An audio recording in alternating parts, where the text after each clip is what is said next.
Chapter 659. Gu Pan pouted a little dispiritedly. That's true. But when the time comes, we can really burn their rations like in those ancient TV dramas. I'm afraid it won't be easy. They must be carrying space paranormals. Do you think they can just pile the food on the ground and let you burn it like in those ancient TV dramas? Xiao Qing poked her head and laughed. I just praised you, and now you're being silly again. Gu Pan rubbed her head and giggled foolishly. She had completely forgotten about this. Even if there wasn't a spatial ability user, the other party would definitely have arranged for a mental ability user to stand guard. Psychic paranormals were actually the best at this. As long as they activated their abilities and surrounded the place where the provisions were stored, they would be discovered as long as someone touched their psychic power. After Doomsday, it was simply impossible to burn provisions. I think we should deal with whatever comes our way. Jiangqing City is actually very strong. We can just fight them head-on.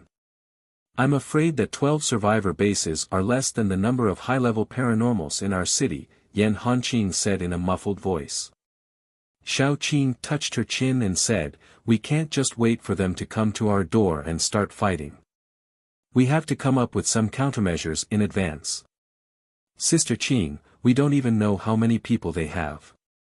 We don't even know how many top-level and middle-level soldiers they have. We really can't think of any good ideas, a senior member of the Tan family said helplessly. Xiao Qing said helplessly, I didn't ask you to think about how to defeat the 12 survivor bases. You should at least discuss the layout of the defense and come up with a plan.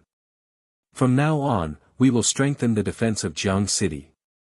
It's better to be safe than sorry. The group of people breathed a sigh of relief and then began to discuss in full swing. After the discussion, Xiao Qing went out and started the second meeting. This was the second meeting they held since the establishment of Jiang City. Xiao Qing gathered everyone. Just like the previous meeting, they held the second meeting in the square. Almost everyone is here, right? Since everyone is here, I'll tell you about it. Xiao Qing said calmly, the reason for this meeting is that there will be 12 survivor bases coming to make trouble for us. I think Jiangqing City is my home and everyone's home. If they want to touch Jiangqing City, they have to step over my dead body. But I don't know what you think and what you think. A war is about to break out. Maybe the whole Jiangqing City will be surrounded tomorrow. So I need to ask your opinions. If you think it's dangerous, you can take your family and leave now. I won't blame you. After all, it's human nature to seek benefits and avoid harm. After a long time, there was no response. Perhaps they were still digesting Xiao Qing's words. After a long time, someone stood up. This person was none other than the girl who was raped last time. She plucked up her courage and said, My lord, can I say something? Xiao Qing nodded, and the girl said, It's been a long time since the apocalypse, and this is the first time I've felt like I'm at home. I had an older sister before me. At that time, she was still in Jingdu. She was also defiled by a few superpowered people, but no one would stand up for her. In her despair, she became mentally unstable and finally jumped down from a building. At that time, I no longer had any hope for this world. When the previous incident happened, I even made up my mind to endure the humiliation and live on because I still have my parents. It's fine if I die, but what about them? However, the Lord gave me justice and made me feel that I really returned to my home. There are elders and relatives who will protect me. They won't let me suffer anymore. Jiang City is my home. Although I'm just an ordinary person, I still have to say that if the city exists, I'll be there. If the city dies, I'll be there too. Those who were still immersed in shock gradually woke up. Most people still liked the orderly and stable life in Jiang City. Jiang City didn't give them a richer life, but it gave them a more stable and dignified life. Just like what the girl said, Jiang City was their home. If they didn't protect it, who would? People began to stand up. My lord, we won't leave. Even a little girl has the courage to protect her home. How can we be cowards? If the city exists, I'll be there too. If the city dies, I'll be there too. Jiang City is our home. If we really run away, won't we be homeless? My lord, what do you need us to do? Just give us the order. There are no cowards here. If even our home is destroyed, how can we stand up straight? Yes, as long as the city is here, I'll be here. As long as the city is gone, I'll be gone. I've told my wife that even if Rivertown is in danger one day, the city lord will definitely stand at the forefront because he will protect the entire Rivertown. As for me, I will stand in front of my wife because I want to protect my wife and my home. The whole scene was filled with passion. Words rose and fell one after another. Finally, they converged into one sentence. Jiang City will never yield. If the city exists, I'll be there too. If the city dies, I'll be there too. Xiaoqing only wanted to inform them so that Jiang City wouldn't be in a mess when the enemy arrived. But she didn't expect them to make her feel so touched. The reconnaissance team will be responsible for keeping an eye on the surroundings at all times. Once they discover any unusual movements from the other side, they will immediately report back. Those in charge of planting and other matters, just do your job well. If we want to fight foreign aggression, we must first stabilize our internal affairs. At the very least, we must ensure that the internal affairs of Jiang City are stable when the battle begins. The farms and planting bases are our lifeblood, so we must send more people to protect them and have a stable harvest. Take good care of the elderly and children, and strive to completely stabilize the rear. In this way, our chances of winning will also increase. Here, I only have one thing to say to everyone: Jiang City will win. Chapter 660. She didn't say the next sentence, but everyone knew that if they didn't win, they would perish.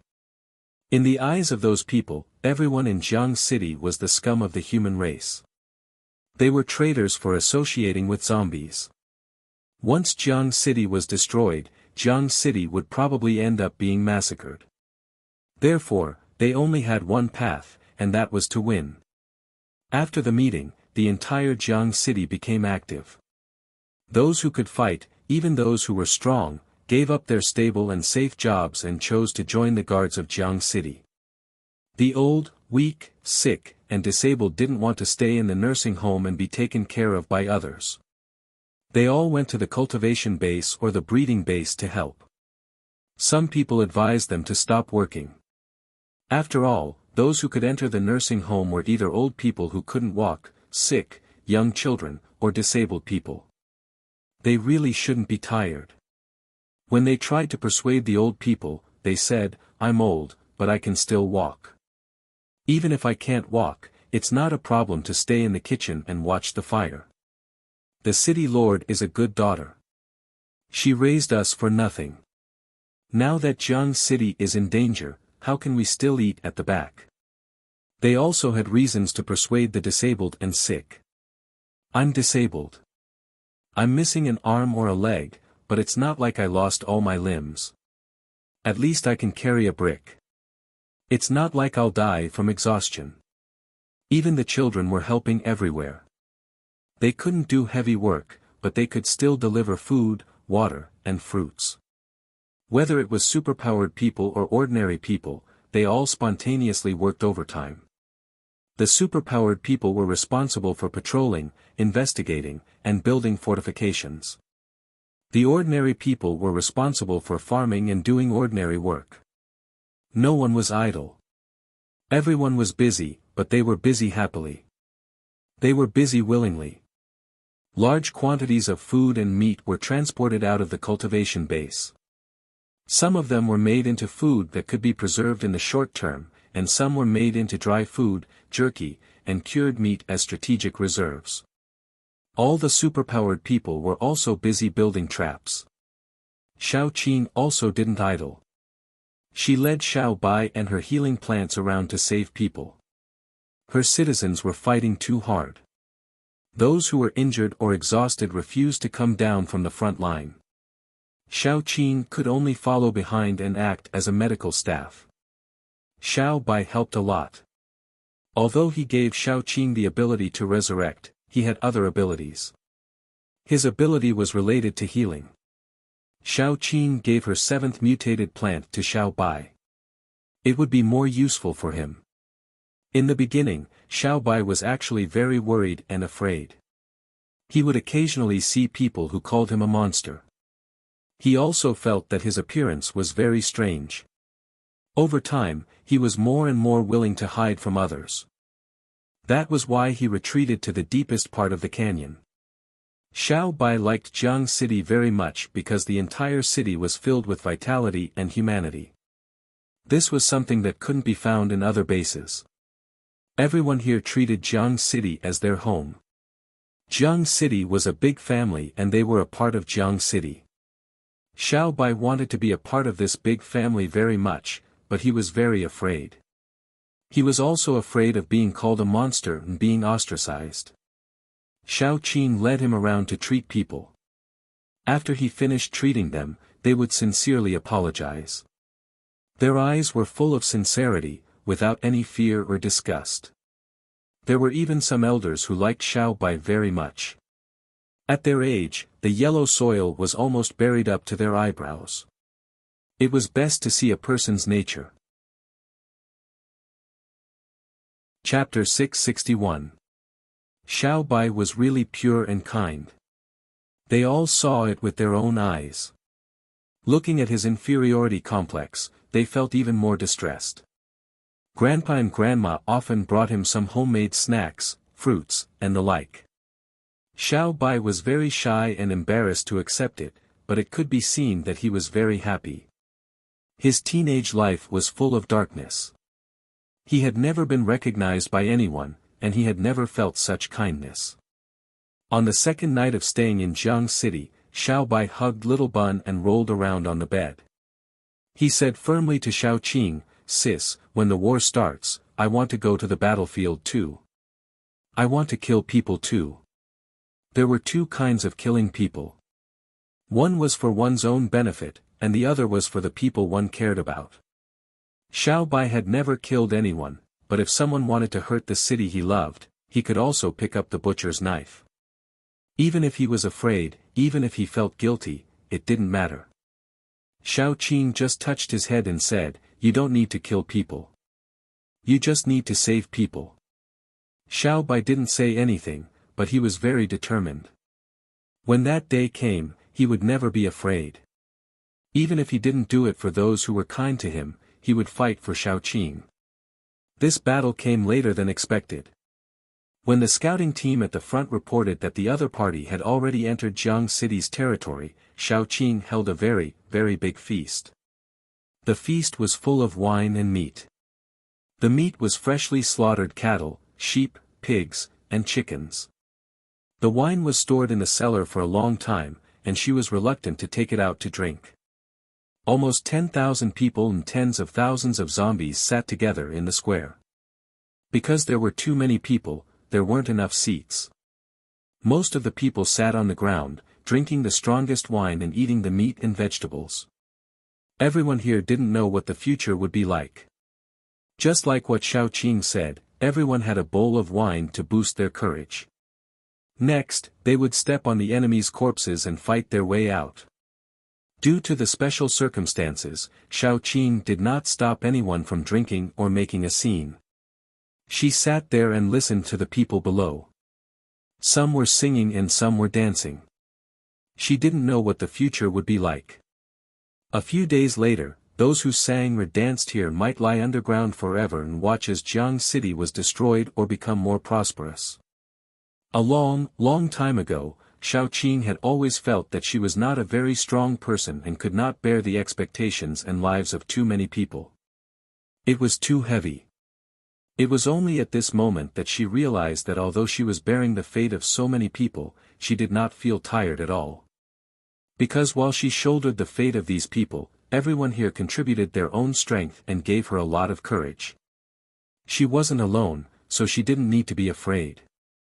On the second day, most people woke up early. In fact, they didn't drink too much because everyone knew that there would be a fierce battle coming up. They all knew in their hearts that it would be a fierce battle. At noon on the second day, a total of 12 survivor bases arrived near Jiang City. They didn't approach Jiang City rashly. Instead, they set up camp near Jiang City. There were about 10,000 people in the 12 survivor bases, which was less than Jiang City. However, don't forget that the people in the 12 survivor bases were all elite paranormals. Among the 20,000 people in Jiang City, most of them were ordinary people, and some of them were low-level paranormals. These people had no fighting power. If these people were eliminated, Jiang City could provide about 5,000 people who could participate in the battle.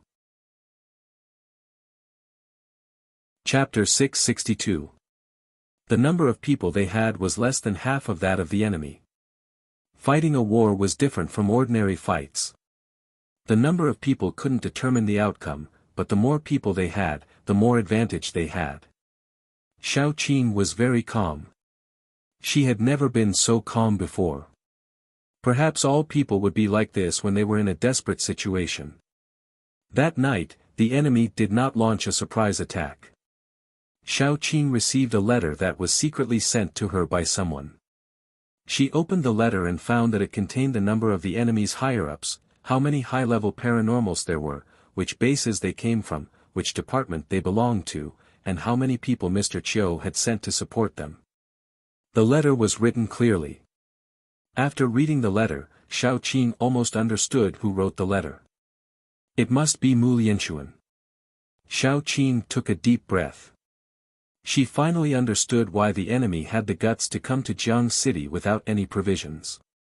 In the 12 bases, there were 12 level 7 superpowered people and nearly 50 level 6 superpowered people. Mr. Chiu himself came with 6 level 8 zombies and 20 level 7 zombies. These zombies had disguised themselves as ordinary people and claimed that they were all mutants. However, Xiao Qin knew that the other bases must have known this as well. It was just that they had come to attack Jiang City under the pretext that those who were not of their race would have ulterior motives. How could they take the initiative to reveal that there were zombies in their own team? Xiao Qin studied it carefully and found that Jiang City had a great chance of winning. As long as Mr. Chiu hadn't reached level 9, the enemy couldn't suppress Jiang City. Because just a few days ago, Gu Panpan and Yinyi had successfully reached level 8, while Yan Hanqing and the others had only reached level 7. Although they were only at level 7, it wasn't a big problem for them to fight against level 8 zombies made by humans. What made Xiao Qin worried was that nearly 1/3 of the heart had been stolen, and they had used the remaining 2/3 to create a few level 8 and a few level 7. Then, was it possible that Mr. Chiu had used the remaining 1/3 to break through to level 9? If he was really at level 9, it would be really dangerous this time. Judging from the current situation, we can use the strategy we discussed earlier to delay the battle and deplete the enemy's rations. However, we have to be worried that they will act out of desperation. If they have the guts to fight to the death with Jiang City, someone might take advantage of the situation. There was a hand-drawn map in front of Xiao Qin. There was a young man in the Qin family who had a good memory and was good at drawing. He had walked around Jiang City and drawn a detailed map of Jiang City. The places circled with red lines on the map were all traps. They were dug out by Xiao Qin and her people in the past 2 days. They had fewer people, so they had to use other means.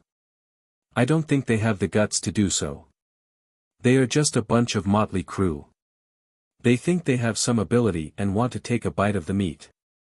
Once they are hurt, they will run away like dogs. Mu Lin sneered. After all, Mr. Chiu is here. It's not certain. I think it's better to be on guard, Yan Hanqing said cautiously. Xiao Qin also felt that it was reasonable, so she nodded. Anyway, we have to be prepared. No matter what the situation is, we will be able to deal with it. The few of them discussed the next plan in detail. They could conclude that the battle would officially begin tomorrow morning at the latest. Xiao Qing's judgment was right. The next morning, just after breakfast, the people in charge of patrolling found that the enemy was moving. They started to advance in the direction of Jiang City. Xiao Qing quickly went up the city wall. She didn't go up the city wall because she was nervous, but because she wanted to watch the show. Chapter 663. After advancing to a certain point, Xiao Qing saw a group of pitiful creatures at the very front fall into a trap. This was the simplest kind of trap. The top was covered with a thin layer of soil, while the bottom was filled with sharp blades that pointed upwards. These sharp blades were all made by Zhu Mochen and were much harder than normal blades. Even ability users with tough bodies could be easily pierced through. Furthermore, these sharp blades weren't a killing move. When they fell to the bottom of the pit, a stream of water flowed out from both sides. This stream of water was made from the corrosive liquid provided by the large flower, as well as some paralyzing poison. As long as a person fell into the pit, they would definitely be injured by the sharp blades. Even if it only pierced their skin, it didn't matter because the most important thing wasn't the sharp blades, but the liquid that poured down. As soon as the liquid touched their wounds, it would first numb their nerves and make them unable to move. They could only soak in the corrosive liquid until not even their bones were left. Xiao Qing brought over a pair of binoculars. She could clearly see that there were pitiful creatures, and quite a few of them had fallen down and turned into white bones in a matter of minutes. After another 2 minutes, not even their bones were left. Some of the luckier ones managed to climb up by stepping on the corpses of their comrades, but there weren't many of them. Because the pit was too deep, they didn't have time to climb up before they were poisoned and fell back down. A single trap had swallowed up nearly 100 people. Unfortunately, the same method could only be used once because the enemy weren't idiots. When they moved forward again, they would first check the ground to see if there were any traps before moving forward. However, this was useless. The person in charge of checking the ground poked at it, but didn't find any danger. Then, they walked over and kicked a trap placed on the ground. A second later, a bright flame shot into the sky, overturning a pile of mangled corpses. This was all thanks to Zhu Mochen. The traps he had placed on the ground were all made of metal and were hidden in the rocks. They were like landmines that would be triggered if someone stepped on them or accidentally touched them. There were so many people who had come here, and even if 1 or 2 of them didn't touch the traps, one of them would definitely touch them. As long as one person touched the traps, it would be like setting off a large firecracker. However, behind the bright light were human lives. Xiao Qing leaned on the city wall and couldn't help but sigh, how pitiful. The few people beside him couldn't help but roll their eyes. No matter how miserable it was, wasn't it still your doing? Before the enemy even got close to Jiang City, they had already lost a few hundred men. One couldn't blame them for being stupid. One could only say that the Jiang City people were too cunning. One couldn't imagine what kind of traps they had set up. For example, the ones buried in the ground earlier could only be said to be the simplest ones. The further one went, the more bizarre they would become. There would always be one that could kill you. After advancing for several hundred meters, hundreds of people had died. The 12 Bases Alliance couldn't help but feel terrified. They had no way to know how many traps there were ahead, what kind of traps there were, where the traps were, how to avoid triggering them. It was all tears of blood. Not to mention the cannon fodder at the front, even the higher-ups were a little hesitant. At this moment, Mr. Chiu, who was wearing a cloak, snorted coldly and said, "You are already here. Are you still thinking of retreating? Send people out, 3 to 5 at a time. If you don't find any problems, the reinforcements will follow up. This way, even if there are problems, it won't affect too many people. In war, people will definitely die. Didn't you all prepare for this before coming here?" One of the base chiefs gritted his teeth and said, "Mr. Chiu is right. We have already come to this stage. Who can retreat? Isn't it just a few deaths? We have tens of thousands of people. Even if a few thousand die, we can still flatten Jiang City. Put the weaker ones at the front and let them test the traps. As long as there are no casualties among our experts, it will be fine. The others nodded in agreement. That's right. It's good for a few of these trash to die. We can also reduce the consumption of rations. I agree. Let's do it this way. Birds of a feather flocked together. A group of beasts naturally hit it off. Chapter 664. Those who were weaker were pushed out and formed into small teams. They were responsible for crossing the mines. Although this method was very cruel, it was undeniable that it was effective. Since they used this method, the casualties had been greatly reduced. Occasionally, one or two hidden traps would be triggered, but most of them were directly triggered by the cannon fodder squads. The cannon fodder squads were all low-level paranormals, and there were not many of them. Even if there were casualties, it was not a big loss for the alliance of 12 survivor bases. Xiao Qing's eyes gradually became cold. How could she not see the enemy's tactic? This tactic was very useful, but also very cruel. She was not a good person, but she really could not sacrifice some people to save others. This was probably the main reason why she could not be involved in politics. First echelon, get ready. Xiao Qing waved her hand coldly. The first echelon was mainly composed of earth paranormals, fire paranormals, and water paranormals, mixed with a small number of wood paranormals. As everyone knew, earth paranormals were the most suitable for defense. Most of them were also developing in this direction. In fact, individual paranormals were very strong, but the cooperation of paranormals was even stronger. Under Xiao Qing's order, the earth paranormals were the first to move. They touched the ground with their hands or feet. Since the end of the world, earth ability users no longer needed to stick close to the ground as soon as they used their abilities.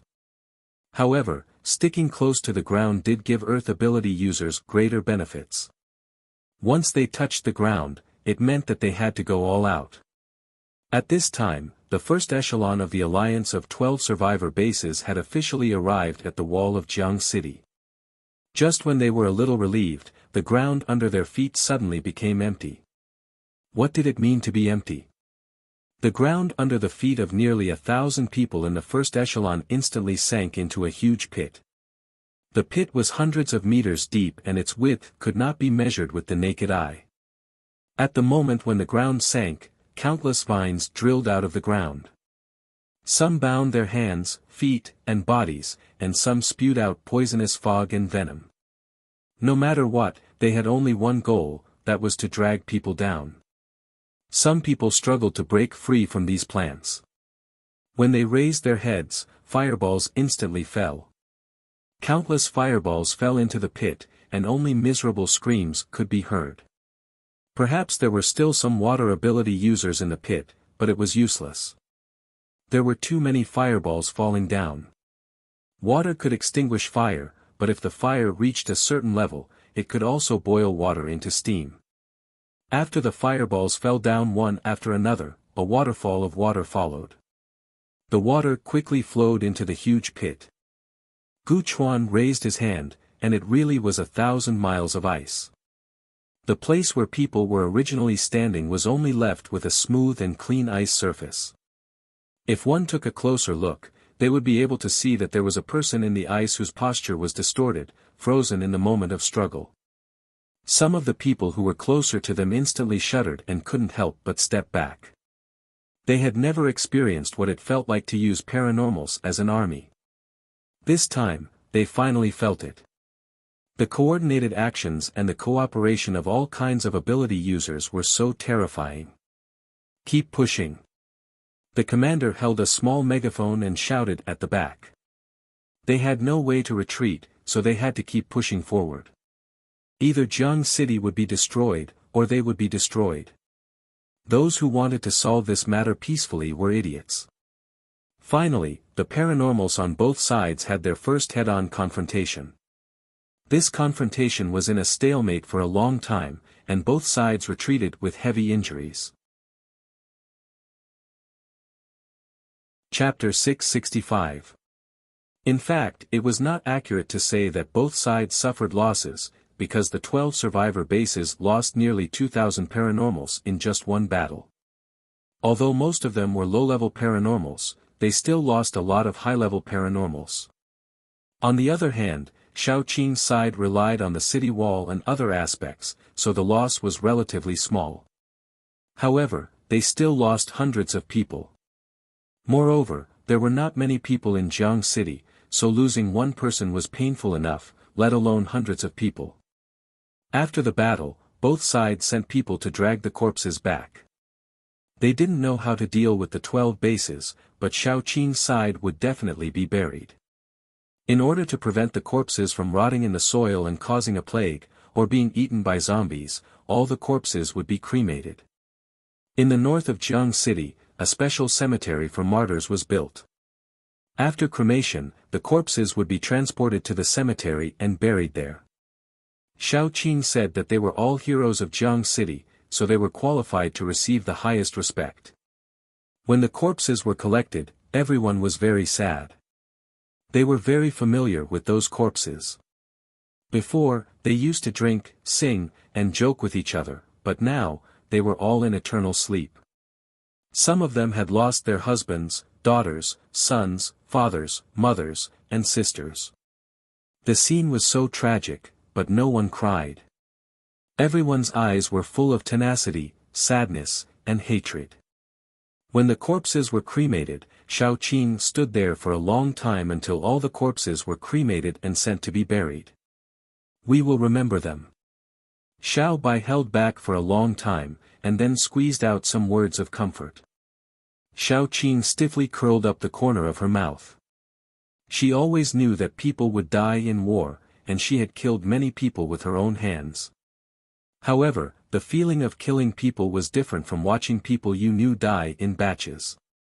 One person's strength could not change a large-scale war, no matter how strong that person was. Just like Shaoqing, she was already a level 8 paranormal, but she still couldn't change the fact that those people would die, and she could only watch. As the top paranormal in a force, Shaoqing was like a heavy weapon that couldn't be used easily. It was more of a deterrent. Once she made a move, it would mean that the battle had reached its climax, or it would be over. City Lord, you don't have to be sad. They sacrificed themselves to protect their home. Everyone will remember them. They died without regrets. A woman in charge of transporting the corpses said with red eyes. She had just bid farewell to her husband and witnessed him being burned to ashes and buried in the cemetery of martyrs. In the entire river town, no one was afraid of sacrifice. Just like them, everyone knew that even if they were all dead, as long as there was one person alive in Rivertown, they would protect their family members. If Jiang City were to lose, that would be the end for them. As long as Jiang City still existed, the people they cared about would live well. Therefore, no one had any worries. They were not afraid of death. They were only afraid of losing. Shaoqing understood the reason. She just couldn't react in time. Trying hard to suppress the sadness in her heart, Shaoqing pulled Xiao Bai to see the wounded. With her and Xiao Bai around, the wounded would recover quickly. Even if they were seriously injured, they could stand up and walk the next day. This was also one of their advantages. The enemy definitely didn't have such powerful medical personnel as them. Their combat strength would only decrease sharply. Delaying the battle was Shaoqing's only choice. That night, they didn't encounter any sneak attacks. The next morning, Shaoqing woke up early. Now, she walked around the fortifications. After confirming that there were no problems, she waited for the next close combat. Unexpectedly, at about 9 o'clock, Shaoqing received a message from Mu Lianchuan and a letter of challenge from the enemy. Shaoqing opened the letter of challenge and read it. There were a lot of nonsense in it. The most important thing was that they wanted to play a life-and-death battle with Xiao Qing's side. It meant that there were so many people fighting here and there. How many people would die? Let's use the higher-ups to decide the outcome. The second sentence meant that it didn't matter if they didn't agree. At worst, they would fight to the death. Anyway, they had more people. Even if they couldn't take down Jiang City, they could still make Jiang City suffer heavy losses. After reading it, Xiao Qing laughed. Who would believe their nonsense? They clearly thought that they had more high-level paranormals than Jiang City. They were preparing to wear down the higher-ups of Jiang City. It would be best if they could kill Xiao Qing. Then, without a leader, it would be easy to take down Jiang City. After reading it, Xiao Qing opened the letter from Mu Lianxuan. Sure enough, Mu Lianxuan said in the letter that the enemy had just held a meeting and was preparing to kill some high-level paranormals of Jiang City. It would be best if they could provoke Xiao Qing to come out and accept the challenge. If they could kill her, this war would be equivalent to victory. At present, the best thing for Jiang City was to defend to the death and stall for time.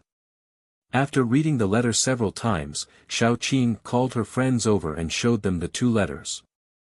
Her friends all said that they could accept it. Firstly, they didn't want to lose any more people in Jiang City. Secondly, they were very confident in themselves. Thirdly, and the most important point, this thing was very good at stalling for time, which was good for their plan. Mu Lin couldn't help but laugh. Are the higher-ups of the enemy all funny people sent by monkeys? I even suspect that they are our spies. Otherwise, why would they be so considerate of us? Not necessarily. Maybe they think that they will win. You should know that there is still a Mr. Chiu with unknown strength among them, Xiao Qing said lightly. She knew that Mr. Chiu. Based on his past behavior, he was a very shrewd person. Since the enemy had sent such a letter of challenge, they must have their intentions. If they were too careless, they might fall into the enemy's trap. You guys go and discuss who will be the first to fight. Xiao Qing waved her hand and sent her friends away. Then, she sat down and began to write the reply, preparing to accept this matter. No matter what the enemy was hiding, since they had made a move, she would take it. Wasn't it just a one-on-one fight? The last thing she was afraid of was a one-on-one fight. Chapter 666. The rules had been set, and they agreed to start the competition the next morning. Xiao Qing and the others also agreed that the first one to fight would be Gu Panpan. Gu Panpan was already at level 8. Although her realm hadn't stabilized yet, she was still at level 8. The only one who could defeat her was probably Mr. Chiu. And even if Gu Panpan couldn't win, her life wouldn't be in danger, so Xiao Qing was more assured. On this day, the two sides set up a fighting ring at the gate of Jiangqing City. The so-called fighting ring was actually just a platform for earth-powered paranormals to fight. It was more convenient for them to fight, that's all. While the other side was still chattering, Gu Panpan jumped into the ring first. Don't talk nonsense. Why do we need rules for this thing? It's not a friendly competition or a game. There is only one rule. Life and death are up to fate. If you die, I'll replace you. When I'm tired, I'll replace you. Who's on your side? Add one more rule. The loser will be at the mercy of the other side. What do you think? Mr. Chiu suddenly said. Xiao Qing yawned and said, I don't agree with this rule. If you take turns to fight, and the last person wins my Panpan, do you think I'll hand her over? It doesn't make sense. Then let's fight one-on-one. Taking turns doesn't count, Mr. Chiu continued. Deal. Xiao Qing smiled and said, but I like to be shameless. I'm telling you in advance. Mr. Chiu didn't say anything more. He just stepped back. Then, a paranormal jumped into the ring. Little girl, you're quite good at talking. Let me see if your other skills are as good as your talking skills. Bah, I'll tear your mouth off. Gu Panpan stamped her foot and activated her supernatural ability. At her level, when she activated her supernatural ability, she was no longer like a King Kong Barbie. At most, she looked a little muscular. The other party was a wind paranormal. He smiled and was very proud of himself, because the wind paranormal was the most flexible among all the paranormal powers, and it specialized in countering clumsy ones like the strength paranormal. Just as he was about to fly a kite with Gu Panpan suddenly appeared in front of him. She grabbed his ankle and slammed him into the ground. A huge hole was smashed in the dirt arena in an instant. Gu Panpan slammed him left and right. She used her strength skillfully and managed to scatter the man's ability just as he was about to gather. So when the man was smashed into a meat patty, he didn't even manage to release a gust of wind. Gu Panpan kicked the remains of the body into the pit and stretched her limbs. She then called out to her men, "Someone, come and fix this place up. Bury him while you're at it." Immediately, an earth ability user ran over and repaired the arena. While repairing the arena, the pile of broken limbs was also buried in the arena. Many people in the 12 Survivor Bases Alliance gasped. They had never seen such a violent woman. "Let me have a try." A good-looking man jumped out. As soon as he got on the arena, he quickly activated his supernatural ability. He was more cautious than the previous man. He was a fire paranormal, so he used a big move on Gu Panpan as soon as he got on the arena. Countless fireballs looked like shooting stars, constantly falling on Gu Panpan. Gu Panpan curled up her body like an iron ball and quickly passed through the fireballs. Then she stretched her body and rushed to the man. The man was shocked because he found that the move he was so proud of only burned some of Gu Panpan's hair and clothes. It didn't hurt Gu Panpan at all. Chapter 667. As everyone knew, the strongest thing about strength-based paranormals was their physical bodies. If they got close to them, these nature-based paranormals would be beaten like dogs. He hurriedly created a shield around him, but before he could do anything else, Gu Panpan's punch broke the shield around him. In the next second, Gu Panpan's fist landed on his head. His big head exploded like a smashed watermelon. Red and white blood splashed all over the ground. 2 paranormals, both above level 6, were killed in seconds. The few people who were gasping just now felt their legs go soft. Someone had a flash of inspiration and quickly said, "She seems to be the level 8 paranormal we saw last time in Jiang City." As soon as this was said, some level 7 paranormals who were eager to fight immediately withered. No one had expected that the first to fight in Jiang City would be a level 8 paranormal. According to the usual practice, level 8 paranormals should be the last to fight, and level 6 and level 7 paranormals should be the first to fight. The only explanation for this was that there were other level 8 paranormals in Jiang City. The few base chiefs kept gasping. Fortunately, they had found Mr. Chiu. Otherwise, this battle would be really difficult to fight. So they all looked at Mr. Chiu. Mr. Chiu was silent for a moment, then waved his hand. A very handsome man immediately walked out from behind him. The man's eyes were delicate, and his temperament was gentle, but there was also a bit of toughness. As soon as he stepped out, Gu Panpan's face changed. She stared at the man, her eyes red. Gu Panpan stepped forward and said coldly, "How dare you show up in front of me?" The man clenched his fists, his face expressionless. Gu Panpan smiled and rubbed her fists. "That's what I wanted." Then Gu Panpan rushed up and punched the man's face. The man only had time to reach out his hand to block, and then the next second, he flew out and hit the ground hard. Gu Panpan leapt up once again.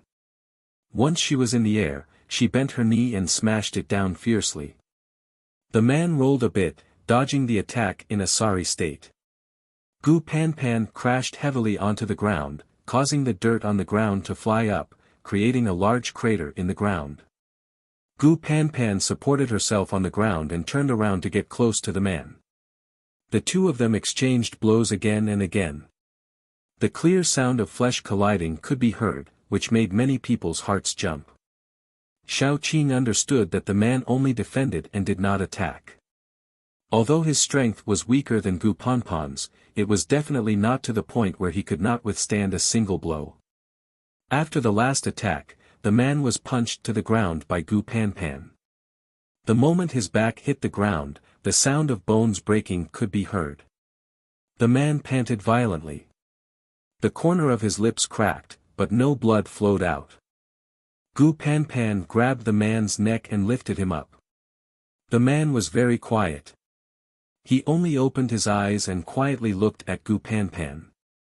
He did not speak, but he mouthed to Gu Panpan, "Kill me." Gu Panpan smiled coldly and threw the man out.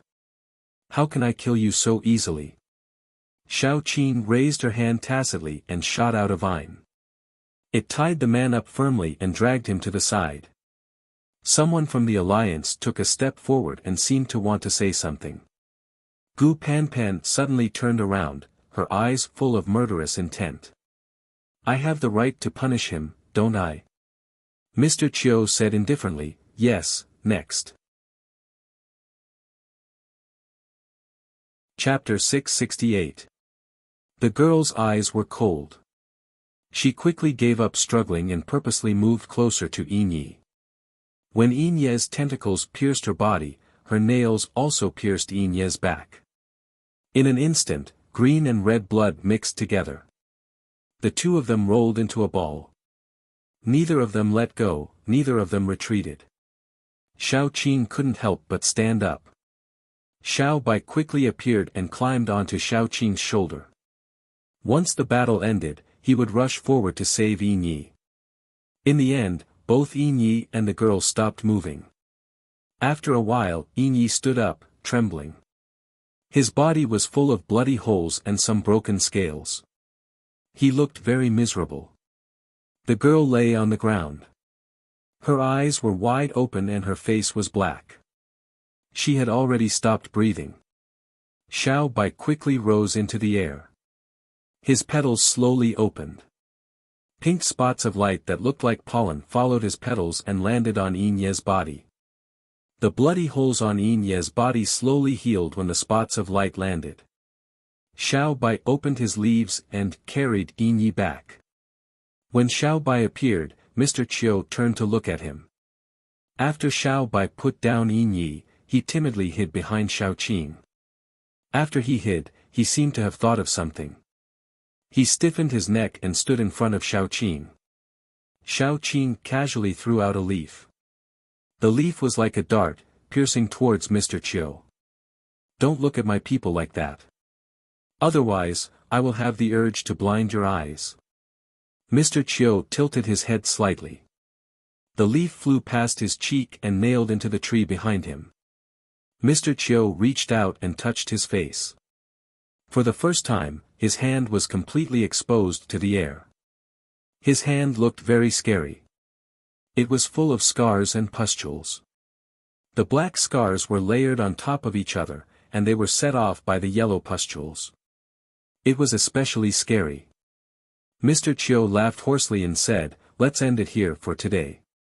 This was actually quite what Xiao Qing wanted. After all, their tactic was to delay, delay, and delay. "Then let's end it here. But can you make the decision?" Mr. Chiu looked at the other base chiefs and said calmly, "Yes." Xiao Qing waved her hand. "Then let's stop here. Let's go." The people of Jiang City quickly retreated. Today, Jiang City had obtained a great victory. Only Yinyi was injured. After returning, Yinyi was sent to the infirmary. The others went to have a small meeting to summarize today's results and discuss what to do next. After everything was settled, Xiao Qing asked Gu Panpan to stay. "I've already sent her to your room. You can decide what to do with her." Xiao Qing said faintly, "You don't have to be immersed in the previous relationship. When this matter is solved and we are all safe, I will introduce you to a good man." Gu Ponpon's mouth was stiff. She gritted her teeth and said, "Sister Qing, you don't have to send him to my place. Just kill him." Xiao Qing chuckled and said, "You really killed him?" Gu Panpan straightened her neck. Her eyes were getting redder and redder. She suddenly threw herself into Xiao Qing's arms and cried loudly. Xiao Qing patted her back and comforted her. After crying for a long time, she finally calmed down and said, "I will handle it well. Sister Qing, trust me." Xiao Qing nodded and said, "Follow your heart. I just want you to live well. That's all." Gu Panpan nodded and poured herself a glass of water before leaving. She slowly walked back to her house. When she reached the door of her house, the redness in her eyes had subsided and her tears had dried. Only then did she walk in. The man was sitting in the corner. He was still tied up and his head was lowered. Gu Panpan walked over slowly. After standing for a while, she stepped on the man's chest and stomped down. The man gradually couldn't breathe. He raised his head with difficulty and his eyes were red. "Kill me. Pan, I beg you. Kill me." Gu Panpan viciously sent him flying with a kick. "Are you dreaming? How can I let you off so easily? You owe me. You haven't paid me back yet." Chapter 669. The man knelt on the ground, panting heavily. Then, Gu Panpan stepped on his throat and nailed him to the wall. He coughed, and his voice was extremely hoarse, but he still struggled to say, "Kill me. Quick. Don't you hate me? If you hate me, then kill me." Gu Panpan sneered, "Don't worry, I'll torture you to death, but I won't let you die so easily. I'll let you taste all the pain in this world. You'll beg for death, but you won't be able to die. Only then will I be worthy of what you've done to me." The man grinned and said, "You're still so indecisive. You're gullible and easy to bully. Do you know why I looked for you in the first place? Because you look like someone who's easy to believe. Now, I really regret not sleeping with you and tasting you first. That way, I'll be satisfied even if I die." Gu Panpan punched the man's head with all her strength. She wanted to beat the man into a pulp. She hated herself for being so shallow. She couldn't tell if he was a human or a dog. That was why she fell in love with such a scumbag. The man closed his eyes, and a trace of satisfaction appeared at the corner of his mouth. But at this moment, Gu Panpan sneered and withdrew her fist. "Are you trying to provoke me? It's useless. I said before that I won't let you die so easily." Then, she picked up the man and threw him into the cage where the mutated beasts were kept. She borrowed this cage from Qin Zishi, and it came in handy. After throwing him in, Gu Panpan walked out slowly. This was the only time in her life that she was weak. She didn't expect to be used by someone and almost hurt her own people. She regretted it so much that her intestines were about to break. But when she looked at his face just now, she couldn't bring herself to kill him. When did she become so weak? Gu Panpan used torturing him and not letting him die so easily as a reason, but she knew in her heart that she just couldn't bring herself to do it. "Kill me. Kill me if you can. Gu Panpan, you coward. You deserve to be tricked. I don't regret lying to you in this lifetime. I only regret not tasting you back then. You must be looking forward to it too. After all, no man would dare to want a woman like you." Gu Panpan straightened her chest and slowly walked forward. A thin line of blood slowly flowed down from the corner of her mouth. She had used all her strength in that punch. How could she withdraw it so easily? The reaction of the force would damage her internal organs, so she was already injured. After Gu Panpan left, the man knelt on the ground dispiritedly. He covered his face and burst into tears. That night, Gu Panpan did not return to her room. Instead, she went to look for Xiao Qing. The two of them sat opposite each other and drank for the whole night. The alcohol content of the wine was very low because it was brewed with fruits. It was sweet. The reason why they drank this kind of wine was because they had important business to do the next day. If they got drunk, it would affect tomorrow's business. However, Gu Pan was still drunk. There was a saying that went, "It's not the wine that gets you drunk, but you get yourself drunk." The drunk Gu Pan lay in Xiao Qing's arms and cried like a child. She tugged at Xiao Qing's clothes and sobbed, "Sister Qing, Sister Qing, Sister Qing, Sister Qing, Sister Qing, what should I do? I want to kill him so much, but why can't I do it? He clearly tricked me so badly. Why can't I do it?" Xiao Qing rubbed her head and said, "Because you still have feelings for him. That's very normal.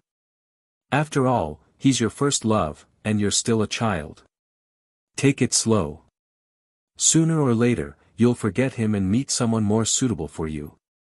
Gu Panpan's eyes were red. "I can't forget, I can't forget. Why can't God open his eyes and let me fall in love with this kind of scum? I hate him. I hate him, and I hate myself." Chapter 670. If you don't hate him one day, or if you don't feel anything when you see him, then you have really forgotten him. Xiao Qing said softly, "Life is like this. Before you meet the right person, you might meet a lot of scumbags, but there will be a lot of unsuitable ones. Just like me. Am I not the same? I only met Qi Yu and the rest after I met that person. Pan, you don't have to worry about these people.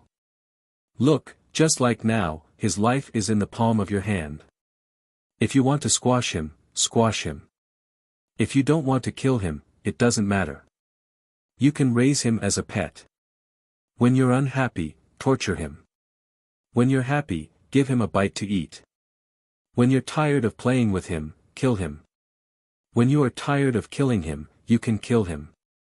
Xiao Qing's smile was cold. She didn't care what kind of life her suggestion would make that man. She didn't care. She only cared about whether Gu Pan was happy or not. Gu Pan sniffed and said, If there is a day when I no longer feel sad about the past when I see him, I will kill him and throw him out to feed the dogs." Xiao Qing touched her head and said, "This is the end of the world. You don't have to endure like before. You can live more freely. Do you understand?" Gu Pan nodded and said, "Sister Qing, I have thought it through. It's not like I can't live without love. The most important thing to me is all of you. It's fine to treat a person like him as a plaything. There is no need to feel sad because of him." Xiao Qing stuffed a petal into her mouth. The tender petal melted as soon as it entered her mouth. It was an excellent medicine that she had plucked from her own healing plant. "You're still injured, right? Recover well tonight. You're my little war god." Gu Pan smiled and clenched her fist. "Sister, don't worry. I will recover tonight. I will not be dispirited anymore. I will be your war god. I want to fight for you. Even if I don't have a man, I still have you, my brother, and Jiang City. I have a lot of things to protect. Who said that a woman can't live without love?" Xiao Qing didn't intend to persuade her to do anything else. She patted her head and said, "Go, have a good sleep and recharge your energy. I still need you tomorrow." Gu Pan nodded and ran off. When she returned to the room, the man was leaning against the cage. He looked like he was dying. Gu Pan pinched his chin and forced a pill into his mouth. He couldn't die. If he died, where would she vent her anger and hatred? He should live on and bear her wrath until she got over it. After Gu Pan left, Xiao Qing went around and poured another glass of wine. Yan Qiue walked over from behind and hugged Xiao Qing. "Ah Qing, you've led Pan astray. You're the one who led me astray first." Xiao Qing rolled her eyes. Back then, she had been such an upright girl. She had been known as Xiao Yuji, but Yan Qiue had turned her into a sadist. As a result, her hands would itch when she saw things like a whip. At the mention of this, Yan Qiue sighed. Those things outside are really annoying. I can't even be close to you. Ah Qing, what should I do? I can't hold it in anymore. Xiao Qing pointed at the wall not far away. Just go and rub it. Yan Qiue smiled bitterly. Ah Qing, you're getting more and more ruthless. Why don't you rub it with your hands? Xiao Qing sneered. I'll break it for you. Do you believe me? Let me hug you. Yan Qiue was finally obedient. He leaned on Xiao Qing's shoulder. After a long time, he said, Ah Qing, go and check on Dai. He's been a little strange these days. Chapter 671. Xiao Qing nodded. Dai had been acting strangely for the past 2 days. Regardless of whether it was day or night, he was unusually quiet. As long as he was given a seat, he could sit there for the entire day without changing his position. Xiao Qing felt that something was wrong with his abnormal behavior. However, as the army was surrounding the city, she was extremely busy and had forgotten about this matter. Now that Yan Qiue mentioned it, she remembered. I'll go and take a look. You should sleep early. Have you been staying up late these past few days? I can see that you have dark circles under your eyes. Yan Qiue complained, Ah Qing, it's all because I miss you. I can't sleep at night. How many nights have it been since you slept with me? Xiao Qing rolled her eyes and left. After Xiao Qing left, Yan Hanqing came down. The two men stood side by side. Although one was thin and weak and the other was strong, they looked like two iron towers guarding Xiao Qing firmly. You're very generous, Yan Hanqing said calmly. Yan Qiue casually picked up Xiao Qing's glass and took a sip of fruit wine. She said, it's probably fate. When I first met Ah Qing, I knew that I couldn't tie her down. I'm already very happy to be with her. As for the two of you, in short, I just want her to be happy. Yan Hanqing responded. Although he had known Xiao Qing for a long time, when it came to love, he was a latecomer. Thus, he was already satisfied with the current situation. At least Xiao Qing was with him, although they were not officially husband and wife. Xiao Qing slowly went upstairs and went to Dai's room. It should be Fu Jingshan at night. Xiao Qing sighed and pushed the door open. During this period of time, she had indeed neglected Dai, so when she came in, she felt a little guilty. Fu Jingshan was lying on the bed with his eyes open. When Xiao Qing came in, although the sound of the door opening was very soft, he still heard it. He quickly opened his eyes and looked at Xiao Qing. Xiao Qing stroked his head and said, "Can't sleep." After doing this, Xiao Qing felt a little regretful. She was used to treating Dai like this and forgot that the person in front of her was not Dai but Fu Jingshan. Although he and Dai were in the same body, they were not the same person. Xiao Qing wanted to reach her hand back, but Fu Jingshan grabbed her wrist. Xiao Qing felt a little awkward and said softly, "I'm sorry." Fu Jingshan was expressionless. After a while, he said, "You don't have to be sorry. Can you stay with me for a while?" Xiao Qing wanted to reject him, but the desire in Fu Jingshan's eyes was too deep. He was wearing Dai's face, so Xiao Qing really could not reject him. She said softly, "Okay." Fu Jingshan sat up and slowly leaned toward Xiao Qing. Xiao Qing stiffened but did not reject him. As the days passed, Fu Jingshan's strength increased. Fu Jingshan and Dai's memories also slowly merged. Dai was not an independent soul. He was Fu Jingshan, but an incomplete Fu Jingshan. Dai did not have Fu Jingshan's shrewdness or intelligence. He was a pure white piece of paper. He only had his instincts. He was a creation of a human soul suppressed by a zombie's instincts. As Fu Jingshan's strength increased, he slowly awakened and appeared again. Fu Jingshan did not split from Air Dai. He was only able to stay awake for a period of time because he was not strong enough. As the memories slowly merged, Air Dai and Fu Jingshan would eventually become one person. For example, during this period of time, when Fu Jingshan and Air Dai merged, he could see Air Dai's memories more clearly. Everything Air Dai did was as if he had experienced it himself. His memories were also slowly merging with Air Dai. However, Air Dai was not able to react because of his mental state and other problems. That was why he became more and more silent.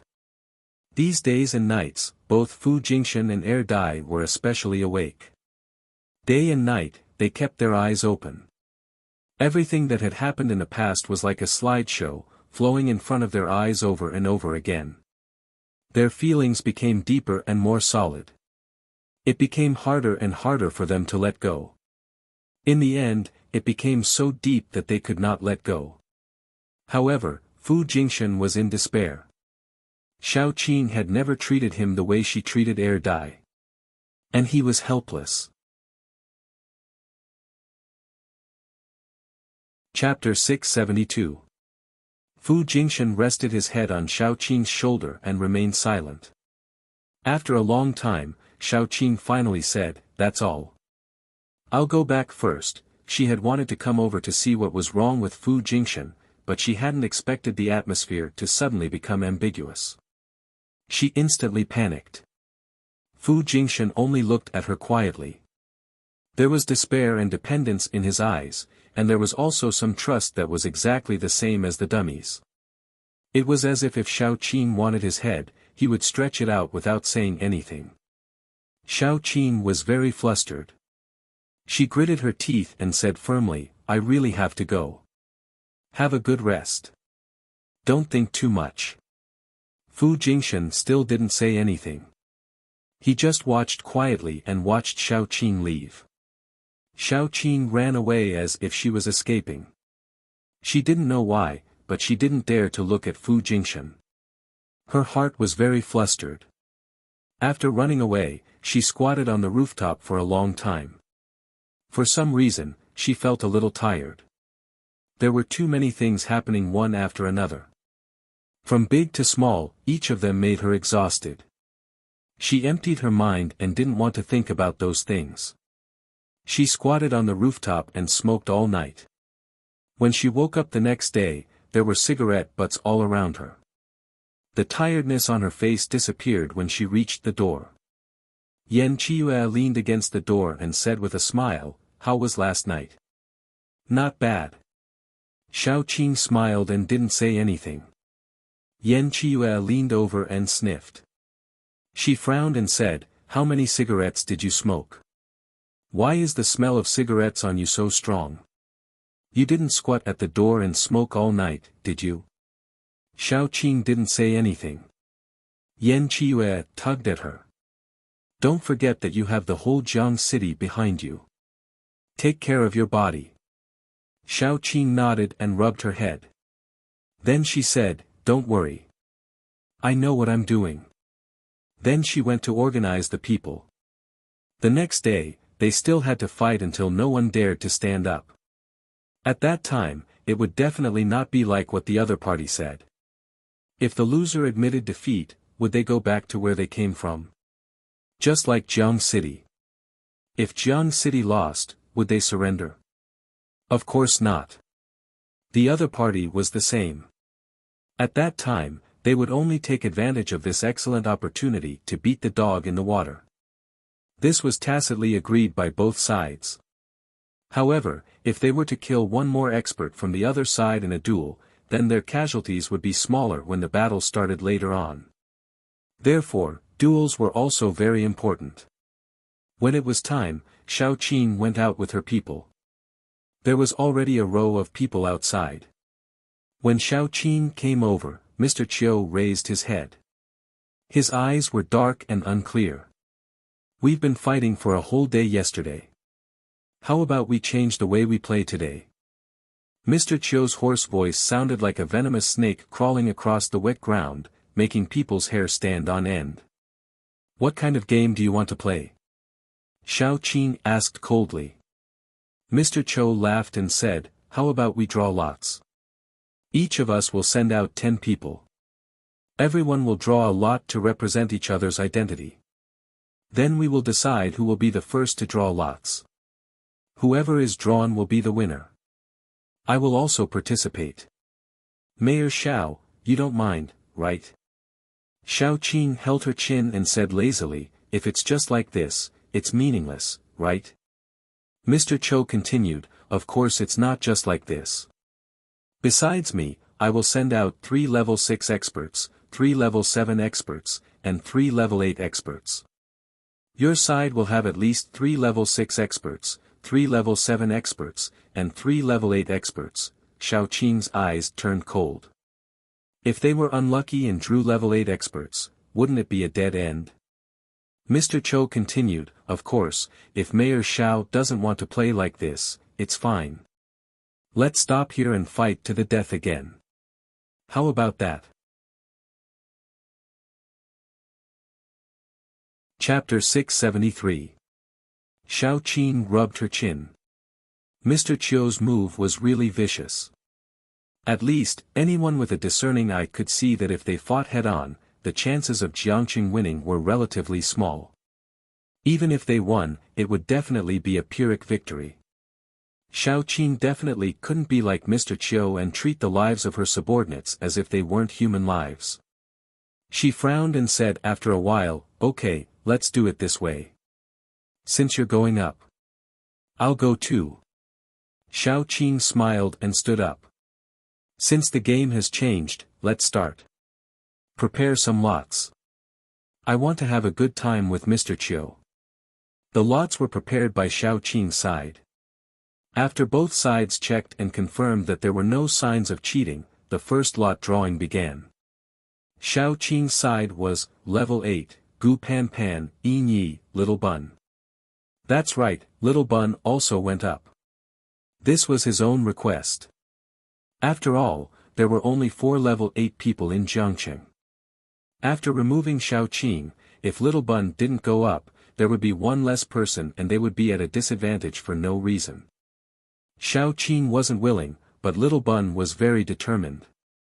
He said that these brothers, sisters, uncles, and aunties had been protecting him for a long time.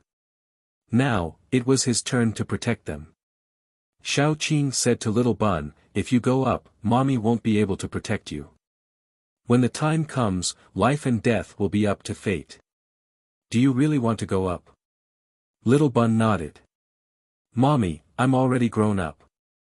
I'm not a child anymore. I understand these principles. Don't worry. Xiao Qing felt tears in her eyes. She patted Little Bun's head and said, okay, my family's Little Bun is already a man. I won't stop you. The candidates for level 7 were, Yan Hanqing, Mu Lin, and Gu Chuan. Finally, it was the 6th rank. The 3 people at the 6th rank were, Qin Zishi, Zhu Maqin, and Xiao Tong. Xiao Qing was only at level 6, but Mu Lin had said that unless she went all out, she would only have a 50-50 chance of winning against Xiao Qing. Her defensive ability was too strong.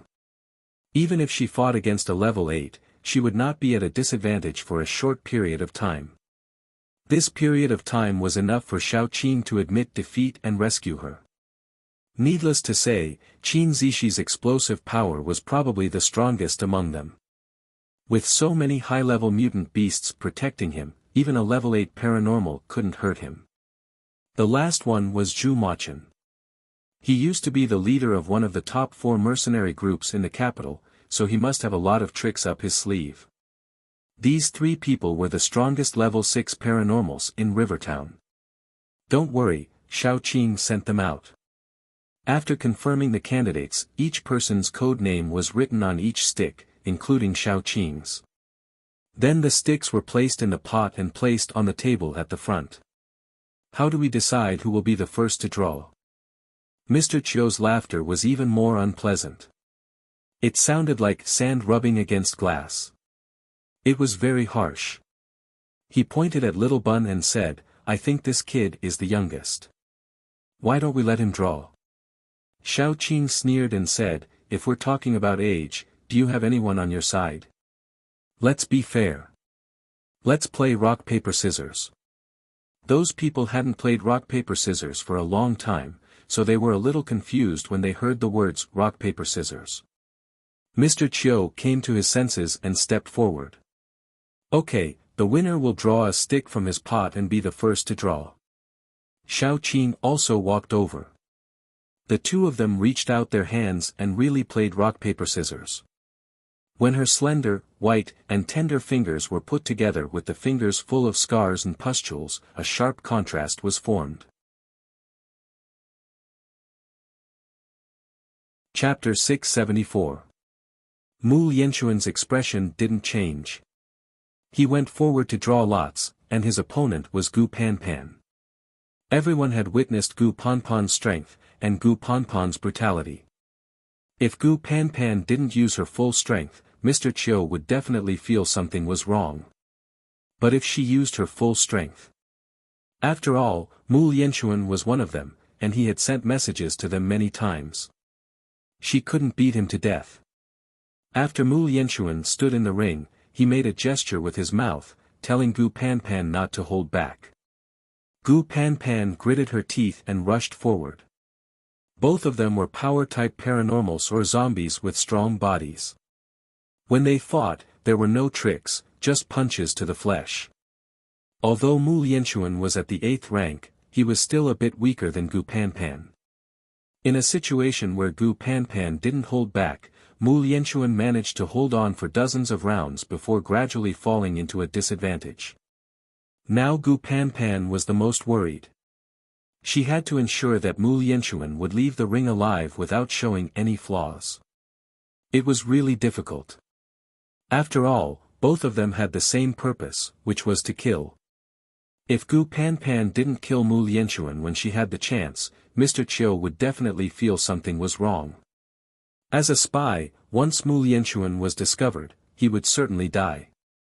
Gu Panpan had a terrible headache, but she still tried her best.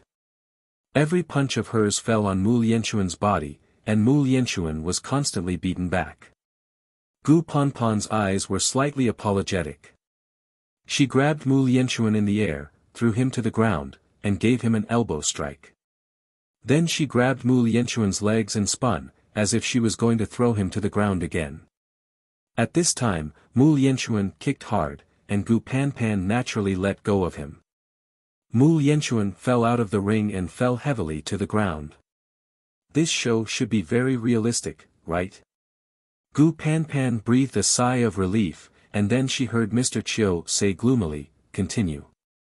Gu Panpan's breath was stuck in her throat.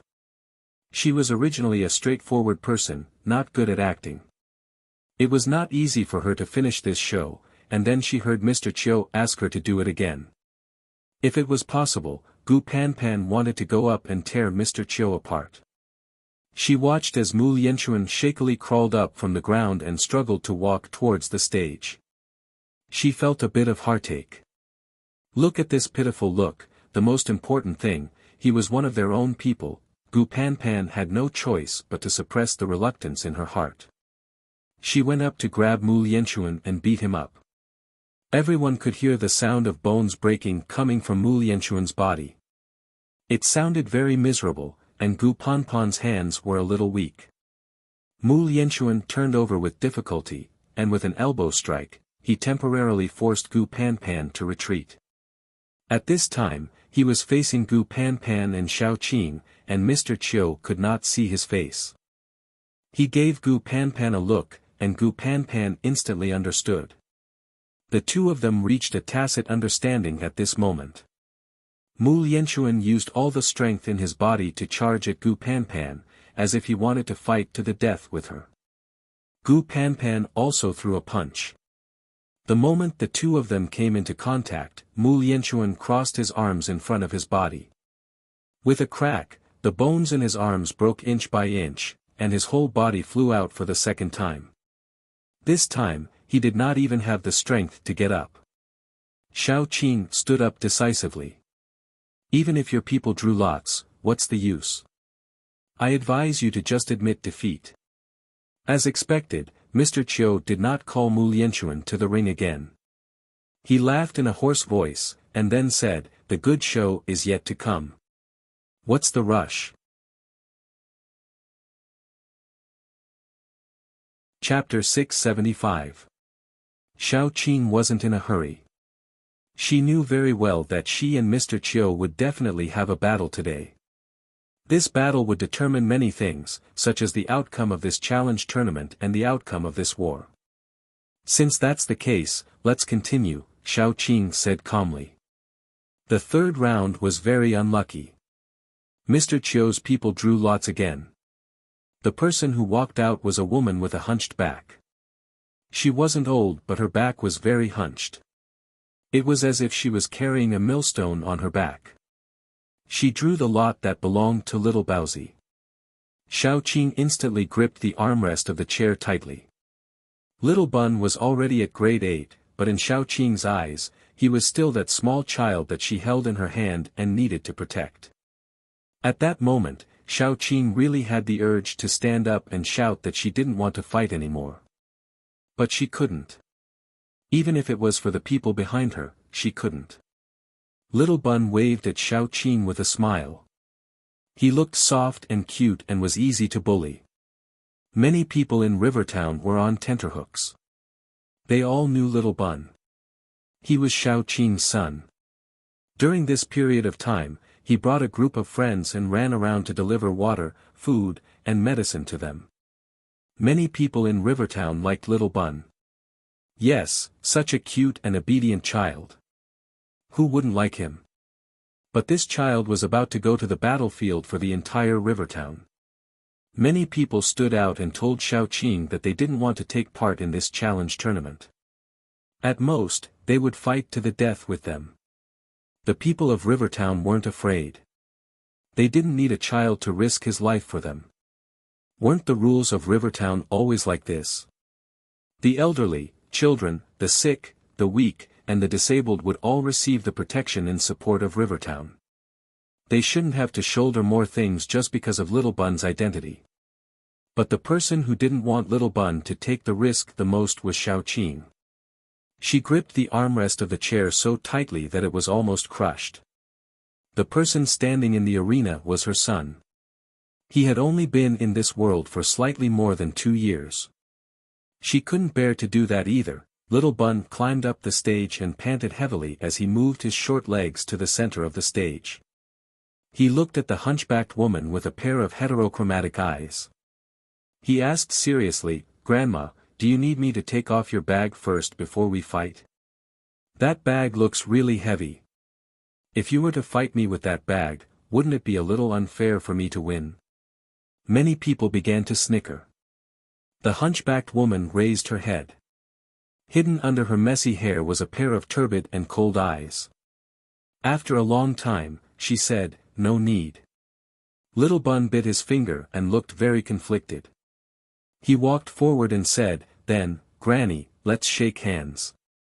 I read in the books that we have to shake hands before a fight to show our friendliness." Those who knew Little Bun's ability couldn't help but laugh. The filling of this bun was definitely black. His ability was to devour. If he really held it, how could he let go? Mu Lin's worry dissipated a little. She whispered, "Ah Qing, your son is as black as you." The hunchbacked old woman looked at Little Bun's chubby hand and slowly extended her walking stick. The end of the stick was very sharp and shone with a cold light. Little Bun hurriedly took a step back and widened his eyes. "Granny, how dare you disrespect your elders?" The hunchbacked woman didn't like to argue. She pointed the end of the walking stick at Little Bun. Immediately, countless black threads drilled out of it. After these threads landed on the ground, they began to move. They weren't threads, but thread-like worms. These worms were very thin, but they constantly drilled out from the end of the walking stick. When there were enough of them, they piled up together and wriggled continuously. It made one's scalp tingle and feel disgusted. Little Bun bit his finger and kept moving his feet. He hated worms the most. He just wanted to stay as far away from these worms as possible. The hunchbacked woman kept releasing worms. Soon, half of the stage was occupied by worms. After she tapped the ground with her walking stick, all the worms jumped up and shot towards Little Bun. Xiao Qing's expression changed. She suddenly jumped up and rushed towards the stage. Chapter 676. How could Mr. Chiu allow Xiao Qing to interfere? He quickly leaped up and the two of them began exchanging blows in the air above the arena. Behind Xiao Qing were countless vines, while behind Mr. Chiu were countless tentacles. The tentacles behind Mr. Chiu were different from Yin Ye's. His tentacles were densely packed with spots that looked extremely disgusting. The moment he collided with Xiao Qing, the spots opened. Only then did everyone realize that they weren't spots, but eyes. The densely packed eyeballs rolled around and stared intently at Xiao Qing. Just one look was enough to make one feel nauseous. Xiao Qing was momentarily dazed. She felt a densely packed voice in her mind, calling out her name one after another. There were voices of old people, children, men, and women. That voice seemed to be coming from a faraway place. It was endless. At this moment, Xiao Bai quickly appeared above Xiao Qing. Countless roots drooped down, enveloping Xiao Qing in the middle. The tentacles that Mr. Chiu had taken the opportunity to stab at her were blocked by the roots. Then, the roots were crushed. Xiao Bai's face turned pale. His roots were equivalent to his legs. If his roots were broken, it naturally meant that his legs were broken. It would be strange if he didn't feel pain. However, he didn't retreat. Instead, he closed his leaves and prepared to protect Xiao Qing again. Fortunately, Xiao Qing had already regained her senses. She hugged Xiao Bai and shot out all the vines around her, clashing with Mr. Chiu's tentacles. The two of them quickly retreated to completely dissipate the impact. However, Mr. Chiu had already achieved his goal. Xiao Qing didn't have the chance to help Little Bun. Then, the scene on the arena left everyone shocked. Mr. Chiu originally thought that Little Bun would have died on the spot, but when he looked down, he saw Little Bun clinging onto the hunchbacked woman's body. He let out a satisfied sigh. The old woman's entire body was trembling. Her clothes were slowly torn apart, revealing the bag on her back. The bag looked very disgusting. There were small holes on it, making it look like a honeycomb. All kinds of insects were crawling out of the holes, but these insects didn't harm Little Bun. Instead, they scattered in all directions. After a while, the hunchbacked woman twitched and turned to dust. Little Bun burped, his face flushed red. Devouring an expert of the same level was a very enjoyable thing for him. Just now, everyone was focused on Mr. Chiu and Xiao Qing. Only Mu Lin and a few others saw the entire process. Little Bun took out a red scorpion from his bosom. When the scorpion landed on the ground, the insects that were originally flying towards him all changed directions. Some of them even landed outside the arena. Little Bun took the opportunity to cling on to the hunchbacked woman. Although he was slightly injured, he directly devoured the hunchbacked woman alive. This scorpion was caught by Xiaoyu and the others. Originally, it was given to Qin Zishi. After Qin Zishi tamed it, she gave it to Little Bun. Little Bun didn't expect it to be so useful. That hunchbacked old woman was unlucky to have encountered her. Otherwise, Little Bun wouldn't have won so easily. He would have had to contend with her. Xiao Qing heaved a sigh of relief. She immediately rushed to the arena and carried her son back. She looked at Mr. Chiu coldly. "You have lost this round." Mr. Chiu was a little unhappy, but he still said, "We have lost." Although he didn't achieve what he had imagined, he had tested Xiao Qing's strength. Chapter 677. Xiao Qing's strength was a little stronger than he had imagined, but it was still within his control. Testing was mutual. Xiao Qing naturally also tested Mr. Chiu's strength. He was already at level 9. This knowledge made Xiao Qing's heart cold, but it was not to the extent of despair. As long as she wanted to, there was absolutely no problem for her to perish together with Mr. Chiu. In other words, the situation was still within her control. However, she did not want to die. Her son was still young. He had just had his own lovers, his own home, his own family and friends, and Jiang City. It's meaningless to continue fighting. We have won for 2 days in a row. You should be clear about the current situation. Let's have the last battle, Xiao Qing said faintly, it's just you and me. Let's have a life and death battle. It will save us so much time. The battle between the two of them could almost determine the outcome of this war. Because once they started fighting, it was almost a fight to the death, unless one of them retreated. However, Xiao Qing could not retreat. Jiang City was behind her. When it came to retreating, it was always a matter of retreating again and again. After retreating once, there would be a second time. Therefore, Xiao Qing would not retreat. And Mr. Chiu could not retreat either. If he retreated, this plan of besieging Jiang City would be a failure. Because they would definitely not have enough provisions.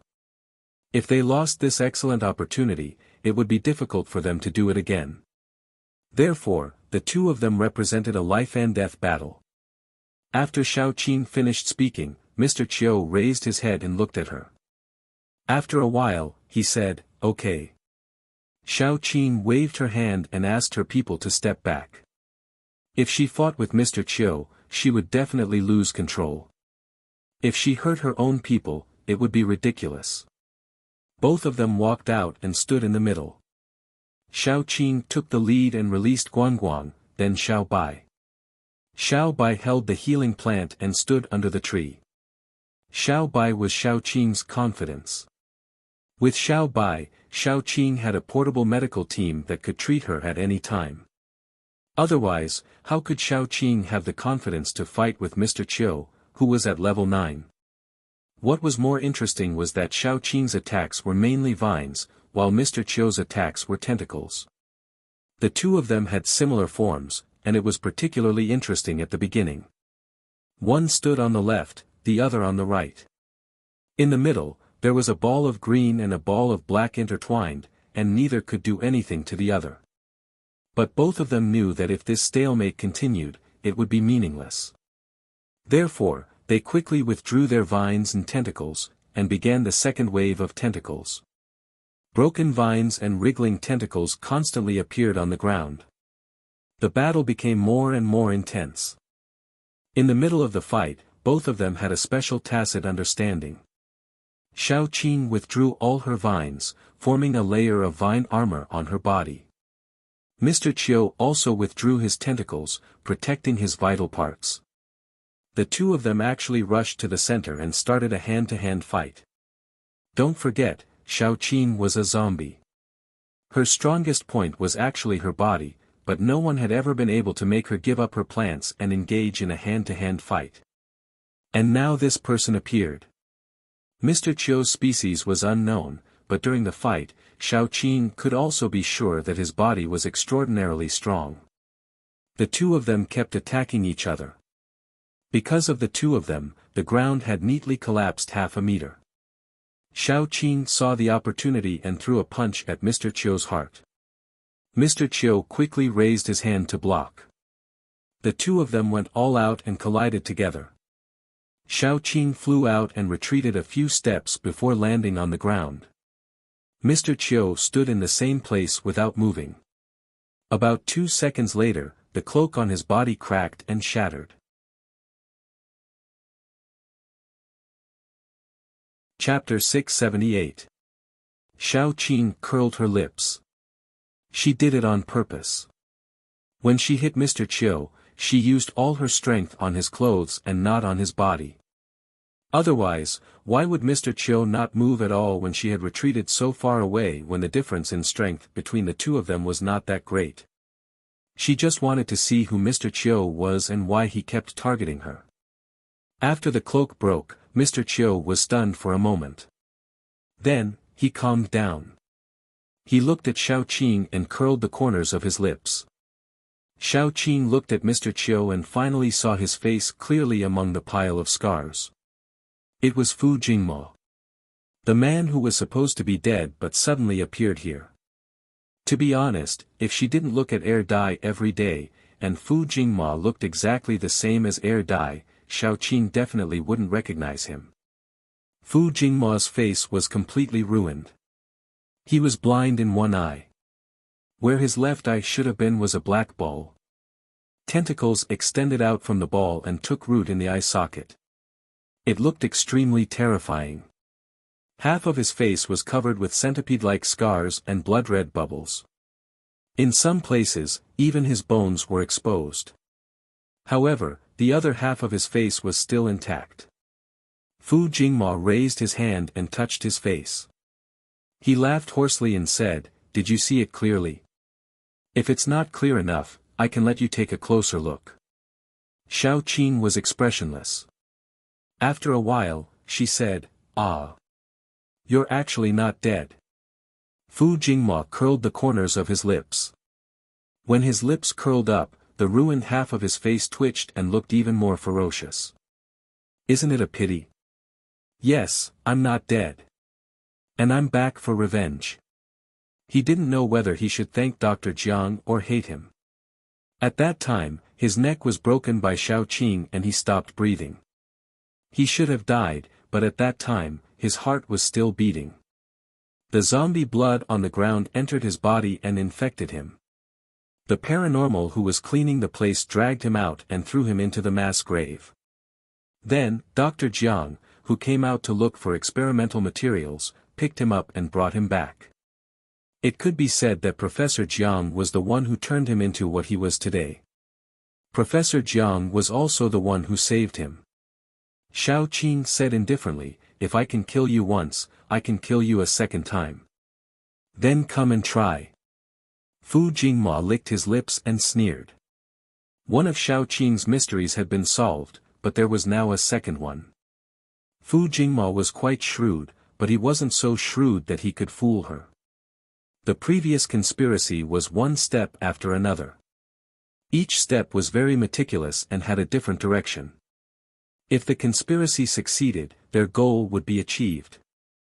But even if it failed, they could still achieve a secondary goal. The person who designed this scheme was extremely shrewd. It was not that Xiao Qing looked down on Fu Jingmo, but he was still lacking. If Fu Jingmo wasn't the mastermind behind this, then, who was? Xiao Qing's brain was spinning fast. She suddenly had another idea. Maybe Dr. Jiang was a more important person. Fu Jingmo might be working with Dr. Jiang, or he might be under Dr. Jiang's instructions. Both were possible. If it was the latter, then Dr. Jiang was the mastermind behind this. Of course, there was another possibility. Both Dr. Jiang and Fu Jingmo were targeting Jiangqing City. The difference was that one was using wisdom, while the other was using strength. No matter what the truth was, the most important thing now was to stand against Fu Jingmo. Xiao Qing raised her hand.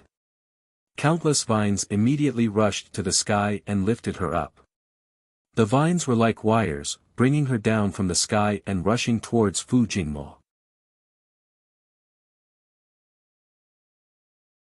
Chapter 679. Fu Jingmo also raised his hand, and all the eyes on his tentacles opened. The pale eyeballs were aimed at Xiao Qing. Xiao Qing was prepared this time, although she would not be affected again. She rushed towards Fu Jingmo, and the two of them collided. The moment they were close, Xiao Qing quickly threw 3 punches at Fu Jingmo's abdomen. Fu Jingmo also left a wound on Xiao Qing's shoulder. Logically speaking, Xiao Qing should have followed up her victory and attacked. At the very least, she should have used up all her moves. However, she quickly retreated, and Fu Jingmo chased after her with a sinister smile. Xiao Qing's face was pale. As she retreated, she stomped her feet fiercely. The vines drilled out from the ground and formed a cage, temporarily trapping Fu Jingma for a second. Taking advantage of this time, she retreated far away. Then, she steadily and accurately tore her sleeve, and used a dagger to cut off a piece of flesh from her shoulder. Before that piece of flesh landed on the ground, it turned into a pool of thick blood. What was even more frightening was that the wound was still infected, and it slowly turned black. Xiao Qing had always been ruthless to others, but she was even more ruthless to herself. She gritted her teeth and directly cut off her own arm from her shoulder. When that arm landed on the ground, it slowly turned into a pool of black pus at a speed visible to the naked eye. Fortunately, Xiao Qing's shoulder was not infected anymore. Xiao Qing's little face tensed up, and in an instant, he floated up. A ray of white light shone from his body, enveloping Xiao Qing. Naturally, no one outside could see that green water droplets kept falling from Xiao Bai's body. After the water droplets fell on Xiao Qing's body, small granulations started to grow from her severed arm. Not long after, Xiao Qing's arm grew out again. However, Xiao Bai's face turned incomparably pale in an instant.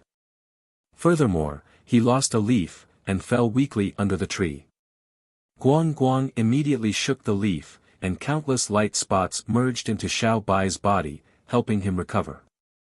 It seems that you do have some skills. Fu Jingma looked at Xiao Qing and said, continue. This time, when Xiao Qing looked at Fu Jingma, she was really a little fearful. The pustules on his body were not only ugly, but also poisonous.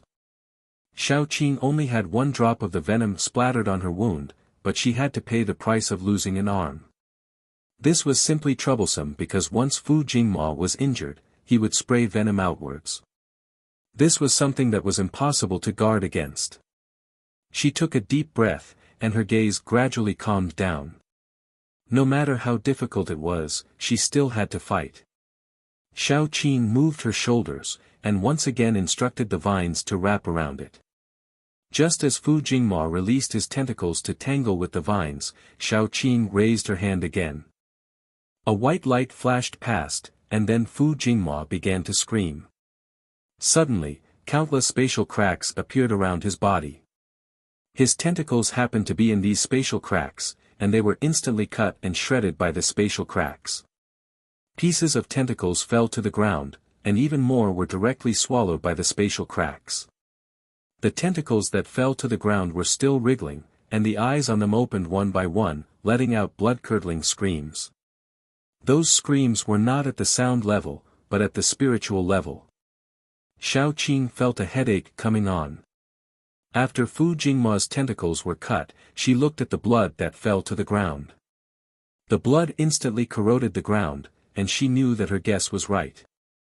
He was most likely a poisonous person.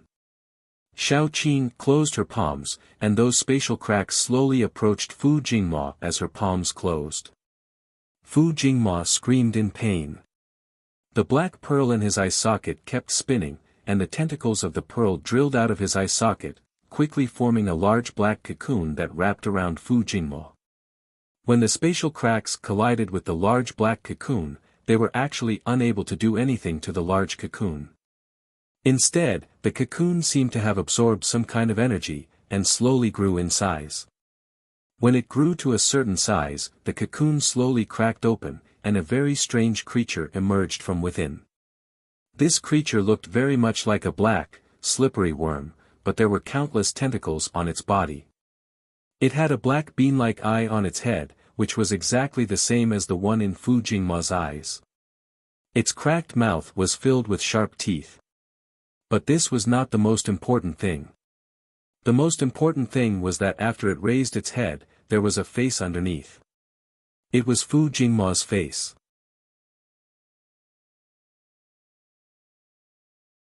Chapter 680. So ugly, Xiao Qing was expressionless. The vines in her hands hit the bug hard, making a crisp sound. However, there wasn't even a white mark on the bug's body, let alone a wound.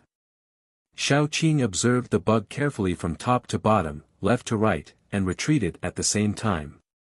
Not only did the bug have a high defense, but it was also astonishingly fast. She almost couldn't dodge it several times, so she had to tear the space and move away temporarily. Not to mention the vines, even the space cracks couldn't hurt the big bug. In an instant, Xiao Qing was in a very difficult situation. She could only hide, but how long could she hide? Sooner or later, her supernatural power would be exhausted. Who knew how many supernatural powers this strange bug had? Xiao Qing kept hiding, which angered the big bug. The big bug suddenly raised its head, revealing Fu Jingma's face. Fu Jingma opened his mouth and roared angrily. The roar was mixed with spiritual power. Xiao Qing's spiritual power wasn't strong. It could only be said that it was stronger than ordinary psychic ability users. The moment she was hit by the spiritual power, she fell into a short daze. The big bug took the opportunity to rush over. After Fu Jingma turned into a big bug, his defense and speed did increase a lot. However, his attacking methods were also simple. The poisonous bubbles on his body were gone, leaving only the tentacles behind him and the teeth in his mouth. After the big bug rushed over, it wrapped its tentacles around Xiao Qing and pulled her into its mouth. Xiao Qing woke up at this moment. The tentacles were very strong. She couldn't break free at all. In the end, she could only pull one hand out with difficulty.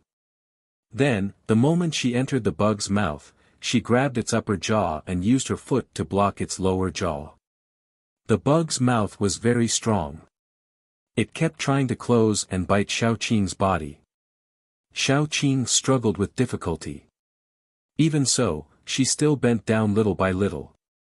After all, her strength was still a little weaker than this big bug. Moreover, her body was restrained, and she could only move one hand. She was very passive. Xiao Qing tried her best to search for any weak spots in the big worm's mouth. However, Xiao Qing did not find any weak spots. Instead, it reminded her of the human face below when the big worm raised its head. There was a type of spider called the human-faced arachnid. The human-faced arachnid's stomach had a face that looked like a human face. It was white and had 4 eyes. The human-faced arachnid's back was very hard. Its only weakness was the eyes on its abdomen. Could Fu Jingma's weakness be the human face on his abdomen? He raised his head and tried to bite Xiao Qing's body. Coincidentally, the human face was exposed. Xiao Qing secretly communicated with Xiao Bai. Xiao Bai's mental strength was very strong. He built a bridge between the two of them, allowing them to communicate smoothly at any time and place. After Xiao Bai received Xiao Qing's command, he swallowed his saliva and grasped a dagger in his hand. He let the vines rise and cover his body. Then, he quickly burrowed into the ground. The next time he appeared, he was in front of Fu Jingma. His appearance was too sudden. Not to mention the onlookers, even Fu Jingma did not notice him. Xiao Bai only had one chance to attack. He gritted his teeth and stabbed the dagger into Fu Jingma's destroyed black eyeball. He deliberately stabbed it deeper. If this was a human body, the dagger might have already stabbed into the brain. However, this was not a human body. It was a fat big worm. The big worm rolled around in pain. However, before he spat Xiao Qing out, his teeth bit down hard. Xiao Qing directly knelt in his mouth. Her knees were pierced by his lower teeth. Then, Xiao Qing was spat out. Xiao Bai was also swung out by his tail.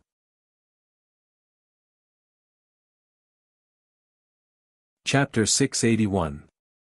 Xiao Qing seized the opportunity and rolled away. Before the worm could land on her, she stabbed her fingers into Fu Jingma's black eyeball. The tentacles on the black ball danced crazily in the air.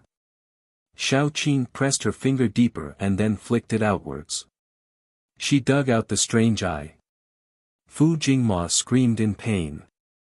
Black filthy water kept flowing out of his body. Soon, the big worm melted and disappeared. Only Fu Jingma was left in a sorry state. At this moment, Shao Qing ruthlessly punched Fu Jingma's head. Half of his face, along with his head, exploded with a crack. Brain matter mixed with an unknown liquid splattered everywhere. Fu Jingma was already a poisonous man. No matter if it was his blood or anything else, everything in his body was poisonous. Now, all of it splashed onto Shao Qing's body. Shao Qing's bones were tough, but even she screamed in pain. Her flesh and bones were melting at a speed visible to the naked eye. Xiao Bai was so scared that his face turned pale. He was the first to rush up and carry Shao Qing. Then, he rushed back to Guangguang.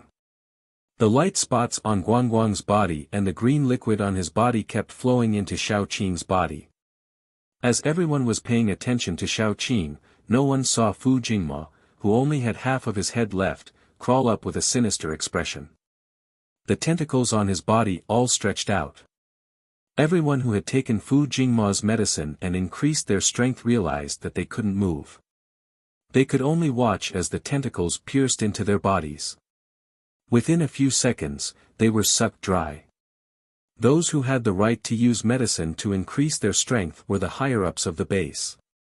Hence, the remaining people were in a state of panic. They screamed and ran away from the corpses that had been sucked dry. It was as if they were afraid that it would be contagious. Shao Qing's face was pale. Her flesh and blood were constantly being corroded. Then, new flesh and blood grew out because of Xiao Bai's treatment. However, this alone wasn't enough because the poison still existed in her body. This was only treating the symptoms and not the root cause. Shao Qing turned her head with much difficulty and saw that half of Fu Jingma's head was slowly growing after he had consumed many people. Fu Jingma's face was ferocious.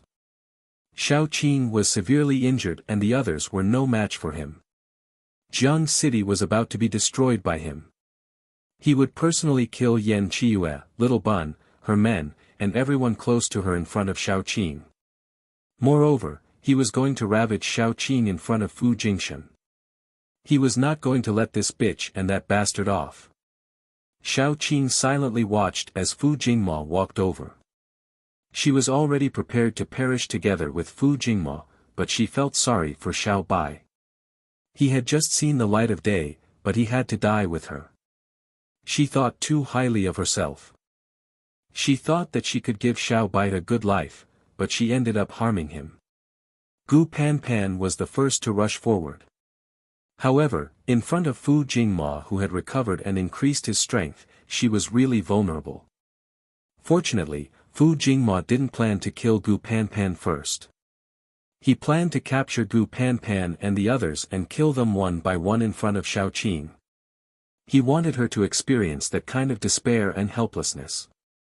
It was also because of this reason that Fu Jingma, who was standing in front of Shao Qing, didn't manage to kill a single person despite being blocked by countless people.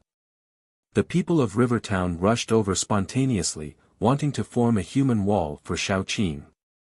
However, Shao Qing stopped them. Don't move. Shao Qing's words were forbidden in Jiang City. Hence, they instinctively stopped in their tracks. By the time they reacted, Fu Jingma had already walked in front of Shao Qing.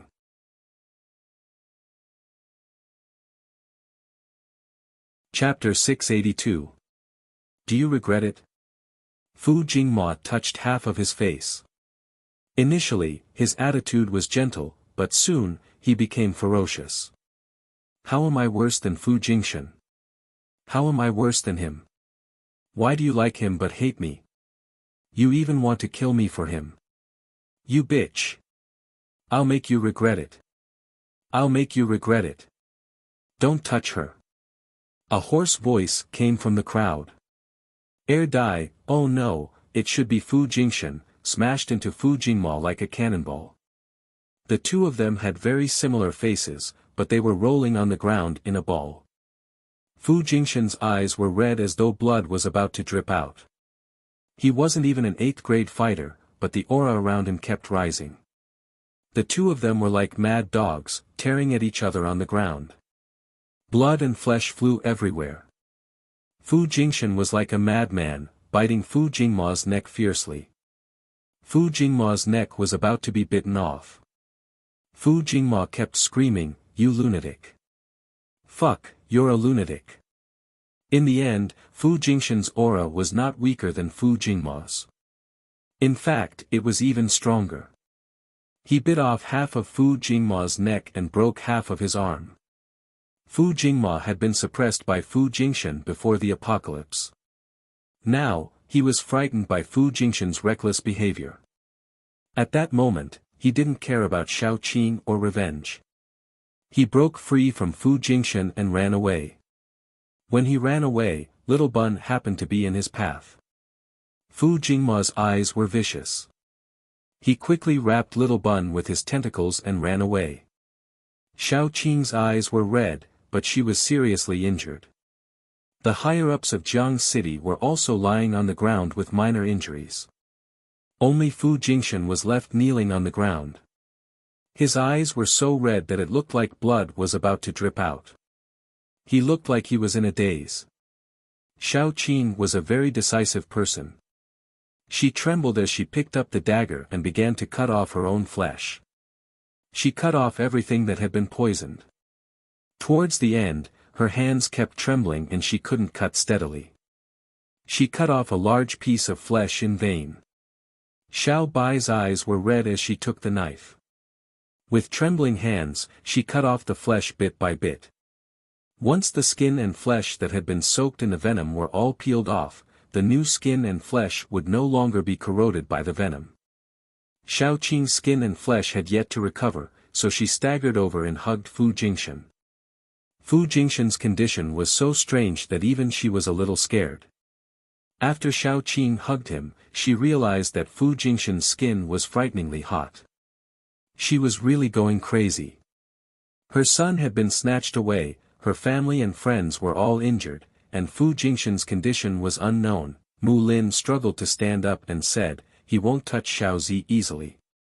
Sister, let's go back first. We shouldn't stay here any longer." Mu Lin looked at the group of people from the 12 Base Alliance with fire in his eyes. Although they were all pawns, the things that these pawns had done were enough to make her angry. Shao Qing knew that if she panicked, it would really be a mess. Especially now that Jiang City lacked a backbone, she couldn't panic. Shao Qing stood up and said coldly, "It seems that we have to continue fighting this war." Although the 12 Base Alliance wasn't without a leader, most of the senior members were dead. If they still didn't realize that they had been used by others, they would have lived in vain for so many years. But they had just experienced too many changes. First, Mr. Chiu revealed his true face and turned into such a horrible insect. Then, he killed a bunch of their senior members and was beaten away. They were really in a state of confusion.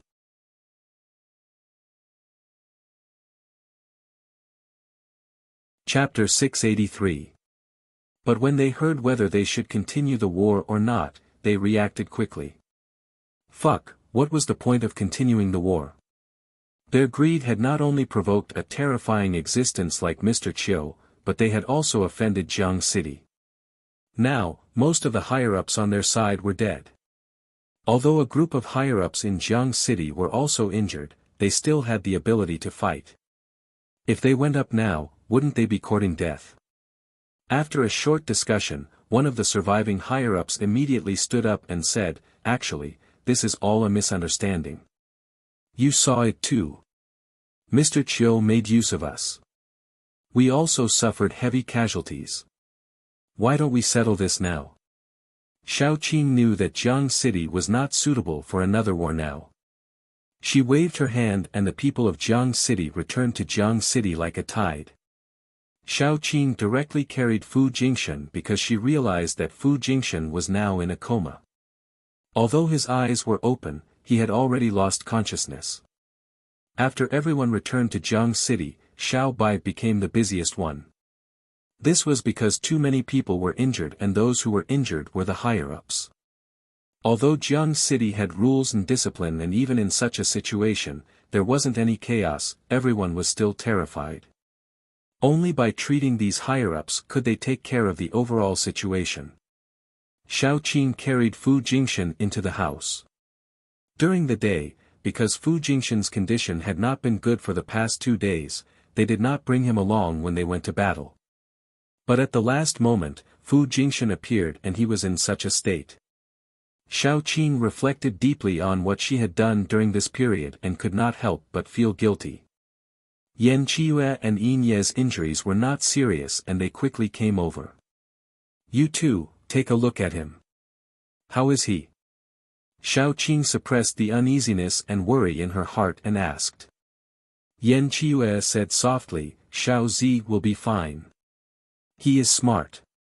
When everyone's injuries are better, we will go and find Xiao Zi." Xiao Qing smiled reluctantly. The two of them began to check on Fu Jingshan. The more they checked, the more they felt that something was wrong. Fu Jingshan's current condition was very strange. He gave off the feeling that he was a level 9 martial artist, but his body was very weak. If it was just this, it would at most make people feel that he was exhausted. But at the same time, Fu Jingshan's body was on the verge of collapse. This state was too strange. The two of them had never seen it before. "Wait a moment. Let's check again." The two of them were busy and started the second check. This time, it was more detailed.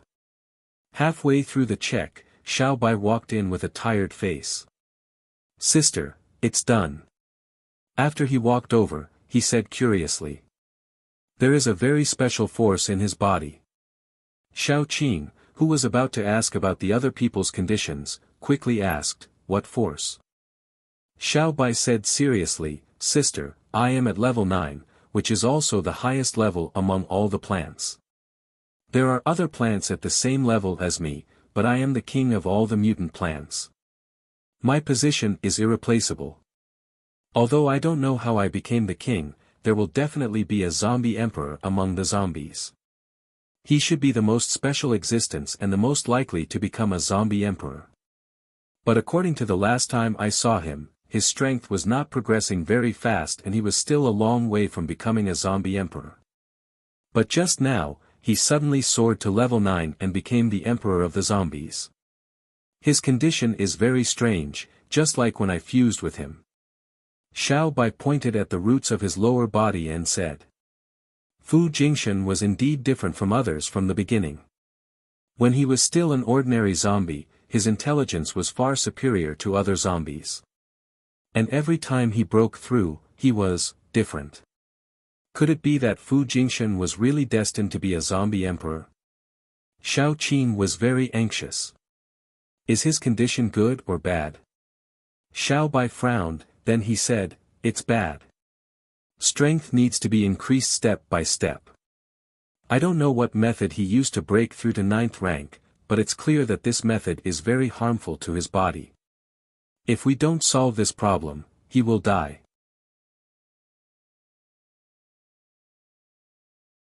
Chapter 684. He would die. These words kept echoing in Xiao Qing's mind. Xiao Qing had never thought that Er Dai would die. And Fu Jingshan, she had been avoiding things recently. She had thought that if Er Dai remembered everything and wanted to leave her, she would do whatever it took to keep Er Dai. But what if Er Dai became two people? This change was beyond her imagination. She was at a loss. In addition, she had been busy recently, so she had neglected many things. Perhaps she had deliberately neglected them.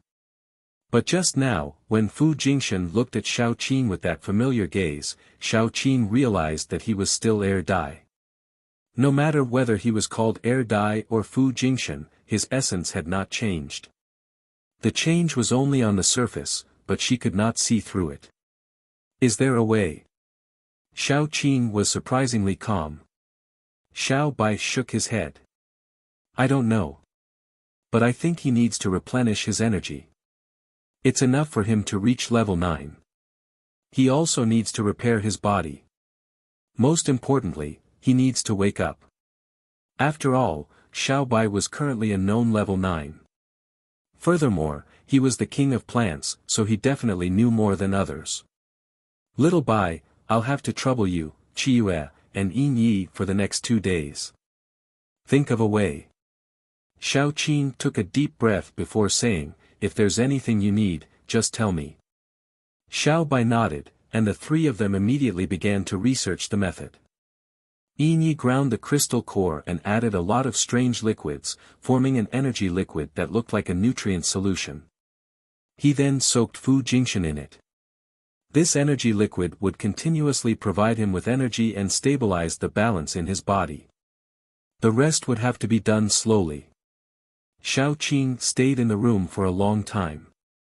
Only when Mu Lin came in to remind her did she slowly walk out. Jiangqing was now in a state of chaos. She had to make many decisions.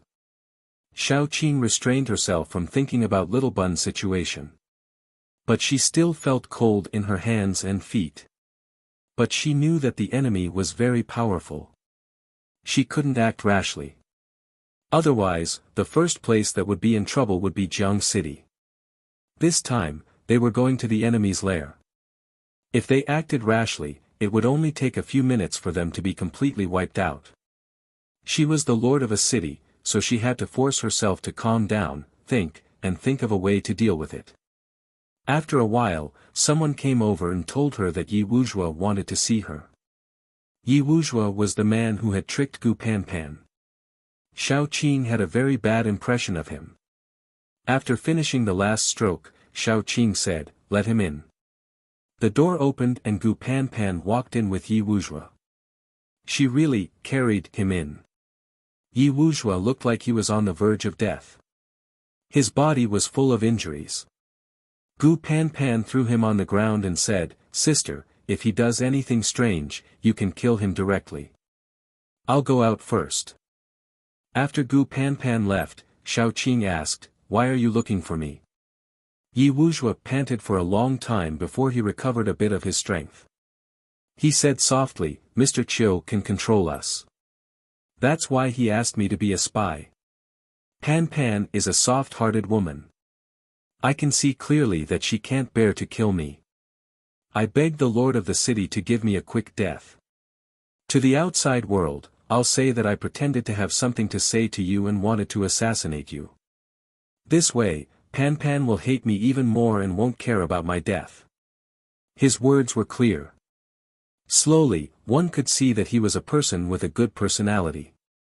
Xiao Qin put down the pen and asked, "Why?" Yi Wuzhua laughed and said, "My father died. My family was poor, but my mother worked hard to support my education. When I went to university, I couldn't pay the tuition fees. My relatives stayed away from me, and no one was willing to help. My mother sold her blood behind my back. When I was in my 2nd year, I found out that she was in the late stages of AIDS. Isn't that melodramatic? I had no choice. I went out to find a job, but I couldn't find one. It was easy to earn money, but I was arrogant. I relied on my face to make a living, but I didn't want to be a prostitute. Later, because I didn't want to sleep with someone, my legs were broken. The day before the apocalypse, my mother hanged herself at home because she didn't want to be a burden to me. At that time, I was filled with hatred. I even thought that if my mother had committed suicide a day later, or if I was at home at that time, she wouldn't have died. Even if she had become a zombie, I was willing to take care of her.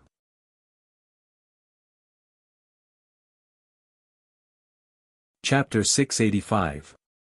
When Yi Wuzhua mentioned Gu Panpan, his eyes were shining. "In this life, I have never been treated well by anyone, other than my mother, only Panpan. She is a kind girl, very cute. I have let her down, so I am not willing to let her down a second time. City Lord, I can see that you are also a good person, please, give me a quick death, I have lived enough, the only regret in this life is that I cannot repay what I owe Panpan." Xiao Qin looked at him indifferently, there was no fluctuation in her eyes. After a while, she stretched out a vine, the vine pierced into Yi Wujua's chest. Yi Wujua closed his eyes and waited for death. After the vine pierced into his body, it slowly injected energy. The energy flowed through Yi Wujua's body. After moving around, Shao Qing found the thing that was controlling Yi Qingjue. It was a black insect with tentacles all over its body, lying on top of Yi Qingjue's crystal core, its tentacles wrapped around the crystal core. Shao Qing released some daughter and sent it into Yi Wujua's body, then the daughter followed the flow of energy in his body and slowly entered Yi Wujua's crystal core. The daughter silently took root around Yi Wujua's crystal core, slowly surrounding it. Yi Wujua was in so much pain that his entire body twitched. He tightly clenched his teeth and curled up into a ball. After the daughter wrapped around the crystal core, it attacked. The black insect was touched, its body swelled up, wanting to explode. If it exploded, Yi Wujua would die without a doubt. The daughter quickly moved, wrapping around the insect that had temporarily left the crystal core due to its swelling. In the end, it turned into a green cocoon, then it continued to shrink. Its shrinking was very rhythmic. After Yi Wujua coughed out a mouthful of black blood, he lay there motionless. After a while, the vines retracted and a ball of daughter drilled out of the wound. Shao Qing pinched the ball of daughter and said, "The control has been lifted, but your supernatural ability will not improve in the future. It might even regress. I don't care about what happened in the past, and I can't do anything about it. Take care of yourself in the future." Yi Wujua was lying on the ground in a daze. After a long while, he began to bawl. As a man, he had never cried when he was seriously injured. He had never cried when he was tortured. He had never cried when he was in so much pain. But now, he was bawling his eyes out. He was thinking how good it would have been if he had met Shao Qing earlier. Then, he wouldn't have had to spend so much effort to deceive Gu Panpan. In the end, he would have lost his heart. He could be with Gu Panpan openly and give her love that was not fake or deceitful. But it was too late. Gu Panpan would never forgive him, and neither would he forgive himself. God had toyed with him his entire life, and in the end, he was still unwilling to give him a good ending. "Panpan, come in." Shao Qing shouted. Gu Panpan walked in and dragged Yi Wujua out. Gu Panpan was expressionless. After dragging Yi Wujua far away, she said, "I won't forgive you." She had been eavesdropping outside for a long time. At first, she was worried that Yi Wujua would harm Shao Qing. Later, she couldn't help but feel sad. She couldn't forgive Yi Wujua.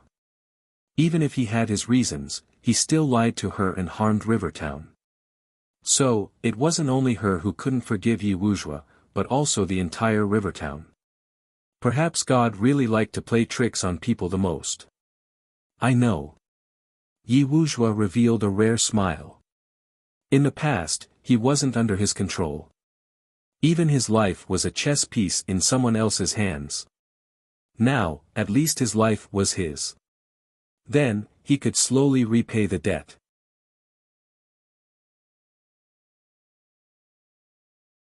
Chapter 686. He owed Gu Panpan and Jiang Cheng. Shao Qing spent the entire afternoon dealing with the matters that she needed to handle. Then, she went back to accompany Fu Jingshan. Fu Jingshan was placed in a glass container. It looked like a rectangular coffin and it was filled with a light green liquid. Shao Qing couldn't help but frown. She sat beside Fu Jingshan and looked at him seriously. It had been a long time since she observed him so seriously. He still looked very thin, but the childishness between his brows had completely disappeared and was replaced by the tenacity of a man. Mu Lin sat down beside Shao Qing. He looked a little tired. "Ah Qing, you like Dai. What do you like about him? Like a child who doesn't know anything and relies on you wholeheartedly? Or does he trust you, love you, and is willing to give up his life for you?" Shao Qing said softly, "I hope more than anyone that Dai can return to normal. I love him not because he is wholeheartedly dependent on me like a child, but because he is him." Then, after Dai recovered, "Why are you like this?" Mu Lin asked patiently. "I can feel that your attitude towards him has changed." It was different at that time. He changed from one person to two people. His personality immediately became like Fu Jingxian's now. I also slowly got used to it, but... Xiao Qing said helplessly. Maybe it's because I'm too close to the situation. Aren't people like this? Only when they lose something and are about to lose it will they wake up. Mu Lin was also very helpless. It seems like you've thought it through. You saw what happened previously. He was willing to give up his life for you. Although I'm not very close to Dai, I can feel that he hasn't changed. Xiao Qing nodded and said, I'm very scared now. I'm very scared of losing him. Our lives are going to get better soon. I can live the life I talked about with them. It's leisurely and carefree. We don't have to worry about survival or the future. But it will get better, Mu Lin said dryly. Didn't he overcome all the difficulties in the past? The darkness before dawn is always like this. Xiao Qing smiled and didn't want to talk anymore. She didn't know if it would be dawn or a deeper darkness in the future. She didn't want to think about it anymore. Jiang City was very united. On the second day, everything was almost done. On the third day, Yi walked out of the laboratory and said, Qing, Xiaobai said that there is a way to save Fu Jingxian. What is it? Xiao Qing, who was cooking porridge, dropped the spoon and asked in surprise. In exchange for a life. Yi said softly, neither of them is willing to tell you, so I'm the only one left. Xiaobai said to use you to fill in Fu Jingxian and let Fu Jingxian become a true level 9 cultivator. Then, he can revive you. This is the only way now. Xiao Qing calmed down. She wasn't afraid of dying, but she was afraid of hurting Xiaobai. I'll talk to Xiaobai. Yi opened up a path for Xiao Qing to find Xiaobai. Xiaobai was already prepared. He sat behind the table and fiddled with his leaves. When Xiao Qing arrived, he rushed to say, Sister, I can be honest with you. I can only resurrect you twice. The third time will be when I die, so this time is fine. You are my sister, and he is my brother-in-law. I can't just watch something happen to him. After the first resurrection, I will have a period of weakness, but I believe that you can protect me. Sister, what else do you want to ask? Sister, do you have any other questions? Xiao Qing smiled bitterly.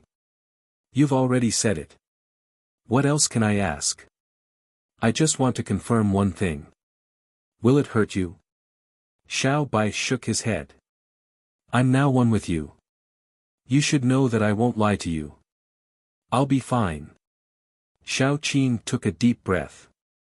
After calming down for a long time, she said, okay. Xiaobai smiled. Then let's go and prepare.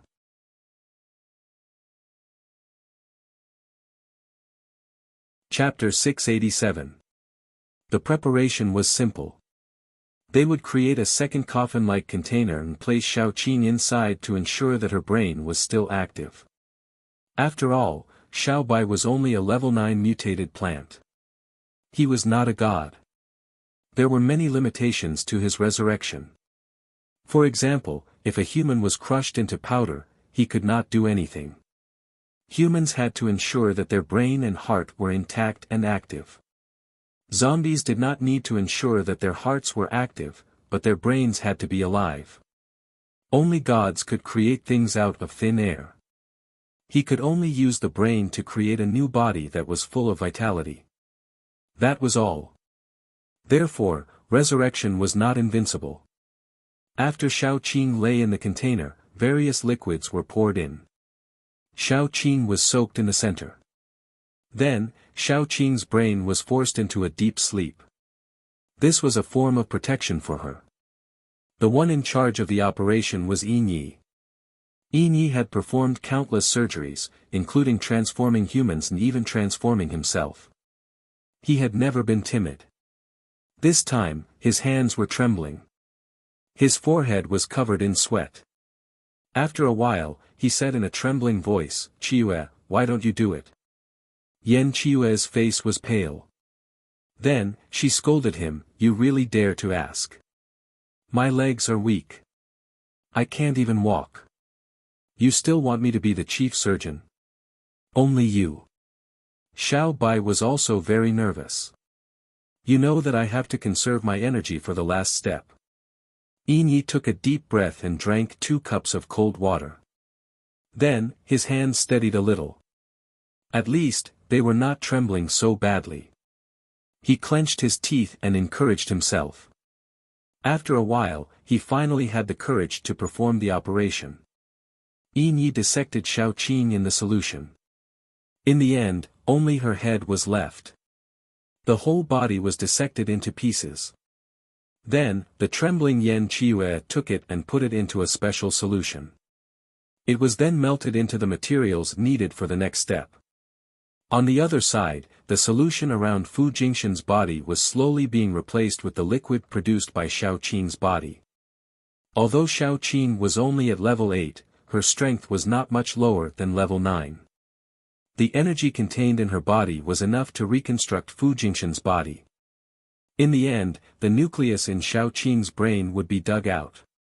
That was the most important step. 2/3 of Xiao Qing's nucleus would be implanted into Fu Jingxin's brain and become his auxiliary nucleus.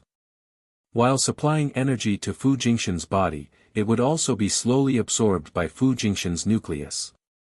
When the nucleus was completely absorbed, Fu Jingxin would truly become a level 9 zombie emperor. In other words, after he woke up, he would only be a pseudo-level 9. Although his strength had decreased, at least his life was saved. This was the most important thing. Moreover, after Xiao Qing's nucleus was implanted, it would temporarily replace Fu Jingxin's nucleus. Fu Jingxin's nucleus, which was on the verge of breaking, would have a chance to breathe. Taking out 2/3 of Xiao Qing's nucleus was the most dangerous step, because if he was not careful, he could hurt Xiao Qing's brain and cause her brain to die. If that happened, there would be no saving her. The nucleus was too strong, so he could not take it out completely. He had to cut it out in Xiao Qing's brain. It was so difficult for Yin Yi. It was probably the most difficult and frightening operation he had ever done in his life. When he was cutting the nucleus, the other 2 people did not even dare to breathe loudly. They were afraid that if they were not careful, they would disturb him and cause problems. As a zombie, Yin Ye's forehead was covered in sweat. He did not even dare to wipe it off. When the sweat fell into his eyes, it was so bitter that he did not dare to move. It was Xiao Bai who brought him a handkerchief to wipe his forehead.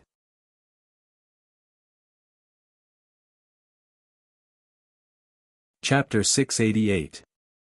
After successfully cutting out the crystal nucleus, Yin Yi sat down on the ground. He was about to cry.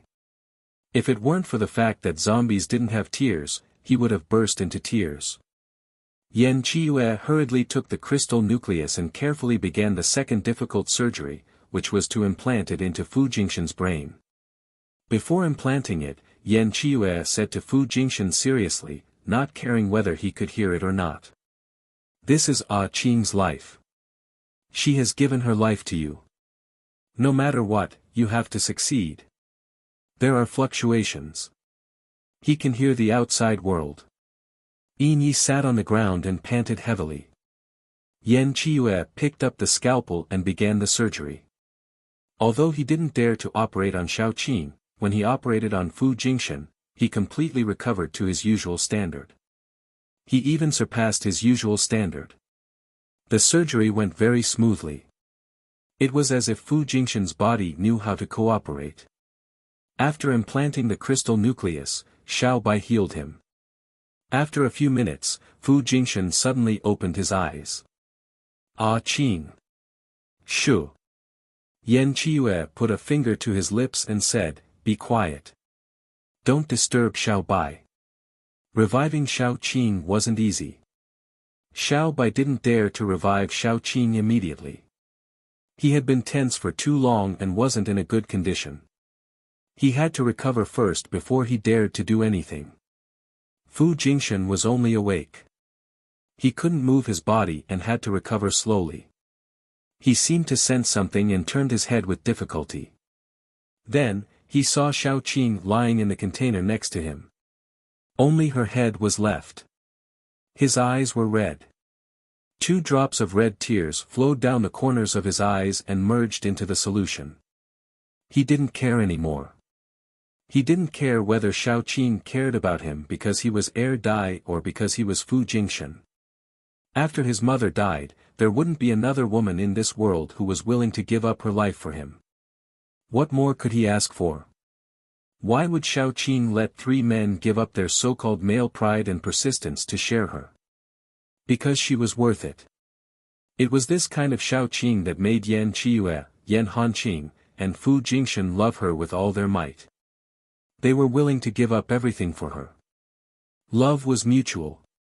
Xiaoqing had given them something of equal value to support the love between the 4 of them. Xiao Bai recovered for a long time. Only when he recovered to his peak state did he have the courage to perform the resurrection ritual for Xiaoqing. His hands touched the container, and white light constantly poured into the container from his body. Every time more light surged in, Xiao Bai's body would become a little more transparent, and his face would become a little dimmer. Xiaoqing's body continued to grow. First, it was her neck, then her shoulders, her chest, and her arms. She was slowly growing outwards. By the time Xiao Bai's body had fully recovered, his face was frighteningly pale.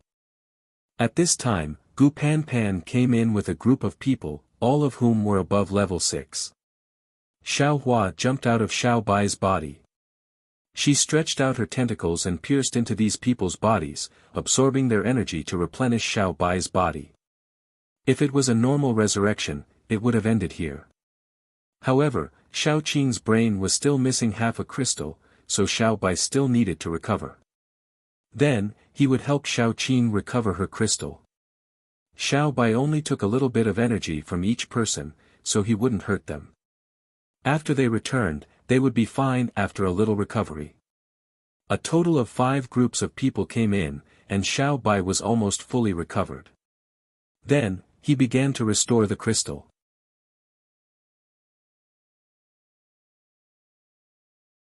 Chapter 689.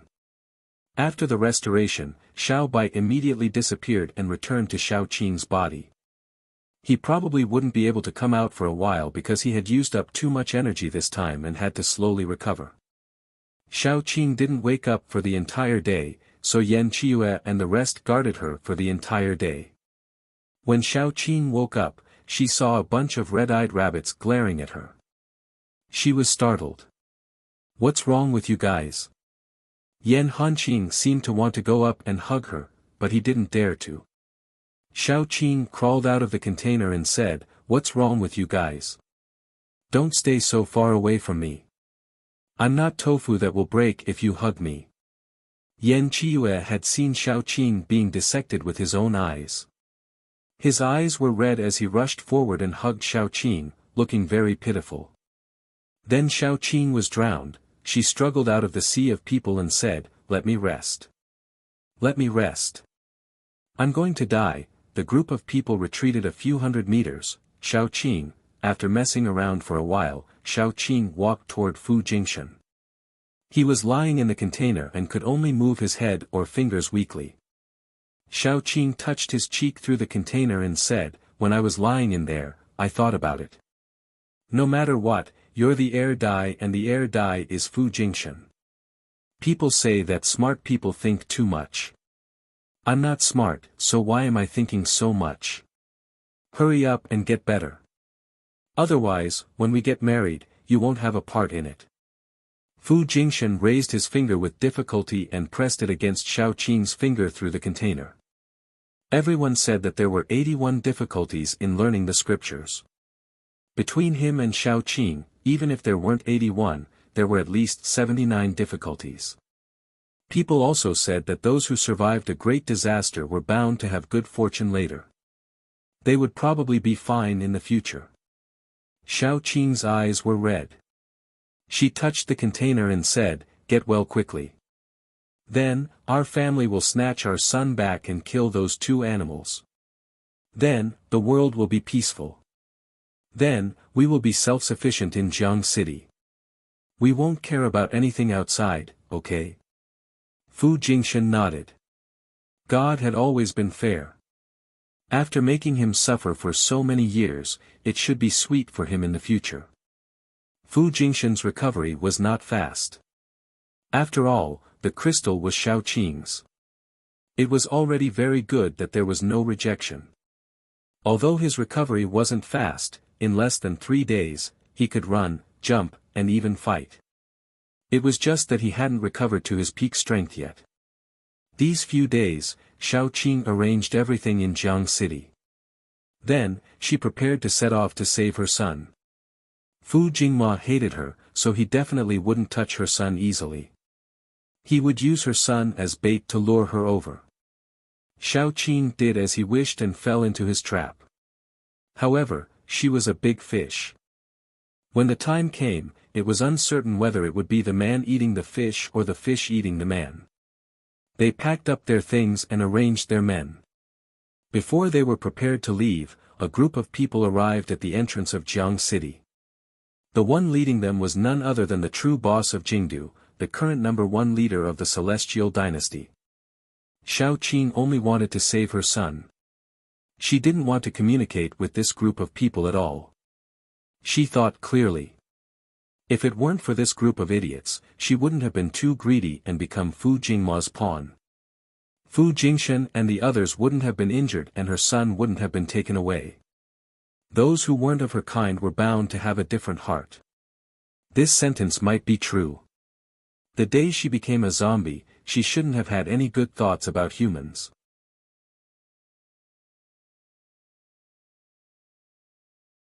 Chapter 690. Of course, the people in Rivertown were an exception. We should still meet them. Otherwise, what if they drag us down? Mu Lin said softly. Xiao Qing then went out with a murderous look. The group of people stayed at the entrance of Rivertown for a long time before the gates opened. When Xiao Qing walked out with a murderous look on her face, the group of people was really shocked. After all, Xiao Qing looked really scary like this. Moreover, they now knew that Xiao Qing was a 9th grade person. Otherwise, how could she be on par with Fu Jingma, who was a 9th grade person? A 9th grade person, they really couldn't afford to offend her. Now, the biggest threat wasn't Xiao Qing, but Fu Jingma, the anti-human and anti-social person. Fu Jingshan was really a big threat. Those big shots who knew about this matter would go back and sort it out. They were afraid that Fu Jingma was the one who poisoned them from the start. He really didn't care about how many people died. This kind of person was the most terrifying. The more the big shots thought about it, the more afraid they became. Xiao Qing had never taken the initiative to hurt anyone from the start. What about Fu Jingma? If Fu Jingma didn't die, they really wouldn't be at ease. Therefore, this group of big shots rushed over without stopping. The strongest among them was only a 7th grade person. If they went to fight the 9th grade Fu Jingma, they would be sending themselves to death. Moreover, they didn't know where Fu Jingma's nest was. They didn't know if there were other powerful people around Fu Jingma. If they really rushed over like a swarm of bees, they would be really stupid. They probably wouldn't even be enough to fill the gaps between Fu Jingma's teeth. After thinking about it, the only person who could deal with Fu Jingma was actually Xiao Qing. The big shots regretted it. If they had known this would happen, they wouldn't have done it in the first place. If they had been on good terms with Xiao Qing back then, they wouldn't have to be so thick-skinned as to come and beg her. Xiao Qing came out aggressively and said, "What do you want from me? If you have something to say, say it. If not, get lost." The big shots were all a bit embarrassed. The one from the capital stood up and said, "I'll apologize to the city lord on behalf of those people. We're all close to 50 years old, or even over 50 years old. If it weren't for the sake of the entire country, we really wouldn't be able to throw away our face like this. He smiled bitterly and said, City Lord Xiao, we were wrong in the past, but this time, Xiao Qing interrupted him, but she didn't say anything else. After all, she still had some respect for this old man. Back then, you had repeated a sentence countless times, those who are not of my race will have different intentions. Now, I feel that this sentence is very true. Jiang City will never come into contact with you again. What the eye doesn't see, the heart doesn't grieve over. I still have other things to do. Then, she waved her hand, and the high-level mutants behind her all rushed out. When the old man saw this scene, he knew that they had come in vain because Xiao Qing had never intended to let Fu Jingma go. However, he also knew that Xiao Qing's attitude was Xiao Qing's attitude, and their attitude was their attitude. I hereby guarantee that if any base takes the initiative to attack Jiang City in the future, we'll punish it in the name of the capital. City Lord Xiao, be careful this time. We really can't do anything. The only thing we can do is to give you the right to use the last missile. The old man's words could be said to be sincere. Xiao Qing turned around and glanced at him. Then, she waved her hand and asked Mu Lin to negotiate with this matter. She then left with the others. The one who led the way was Yi Wuxia. He was probably the person who was most familiar with Fu Jingma's base in Jiang City. City S has been completely occupied. After that, under Professor Zhang's request, they developed the underground city. The underground city is bigger than City S.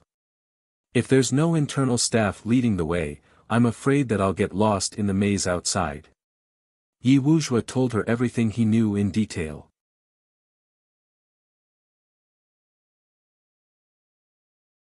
Chapter 691.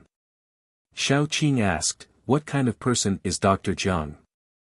Have you seen his real face? Xiao Qing was most curious about Dr. Zhang. Yi Wuxia shook his head and said, Dr. Zhang usually stays in his lab and doesn't come out. As an experimental subject, I have seen him before, but he wears a mask all day long, so I can't see his face. Yi said slowly, among the researchers in the country, there is no one with the surname Zhang, who is both powerful and famous. This was what confused them the most. Dr. Zhang's ability was very outstanding, which could be seen from his transformation of Fu Jingma. Fu Jingma was originally an ordinary person, but he was transformed into a level 9 paranormal. As far as Yi was concerned, he couldn't do it either. We'll know when the time comes, Xiao Qing said indifferently.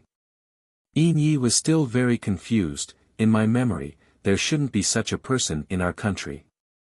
Maybe he awakened some kind of ability after the apocalypse, which helped him greatly in his transformation of the human body. Who knows? Yan Qiue joked. It's useless to guess now. In short, we'll know when we see him.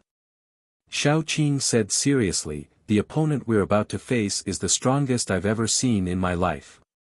You all have to be vigilant. I don't want any of you to get hurt when the time comes. The others also became serious. Xiao Qing was right. The biggest enemy of mankind was laxity. There was always a chance to defeat a strong enemy, but people often lost because of their own laxity. This was a very sad and laughable matter. When they arrived in S City, it was afternoon and the sky wasn't dark yet. Xiao Qing had participated in the cleanup of S City, and she had been to S City many times to search for resources. It could be said that she was very familiar with S City. The entrance is at the City Hall. Yi Weizhuo was in charge of leading the way. All the vehicles were parked outside, and the metahumans alighted from the vehicles. They tacitly formed 3 teams, one was in charge of the left, one was in charge of the right, and the last one was in charge of the rear. Moreover, the 3 teams just happened to surround Xiao Qing and the others in the center. Xiao Qing and the others were like the sharp edge of a knife, and they were the side edge and the handle of the knife. Once something goes wrong, even I won't be able to save you, because I won't be able to save you in time. I've brought 300 people here, and I hope that when I go back, there will be 301 people. I don't want to see anyone injured, but if you don't care about yourselves, then there's nothing I can do. Shao Qing said coldly, remember what I said. The rest of the people shouted in unison, yes. Let's go. Shao Qing waved her hand, and they officially stepped into S-City. In S-City, even the street lights were not on, and it was dead silent. Other than the lighting system in their hands, everywhere else was dark. It was pitch black, and it gave people the feeling that there were countless people hiding in the dark. Even the places they walked past would become pitch black, as if the road was swallowed up. Everyone was on high alert, because they knew very well that Shao Qing was telling the truth. When danger really came, if they maintained their vigilance and could resist for a while, their teammates would be able to save them in time. If they didn't have their vigilance and were killed directly, even God wouldn't be able to save them. No one wanted to die here. They all had families, wives, children, siblings, and parents. They wanted to go back alive and see their families, but at the same time, they also wanted to bring Little Bun back. Then, they would eliminate Fu Jingma and his gang. Just like Shao Qing described, they would be self-sufficient, free, and live their own lives in Jiang City.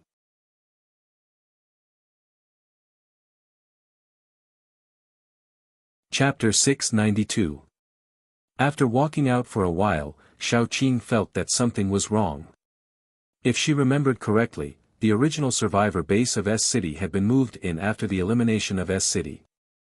The entire S-City should have at least thousands or even tens of thousands of people.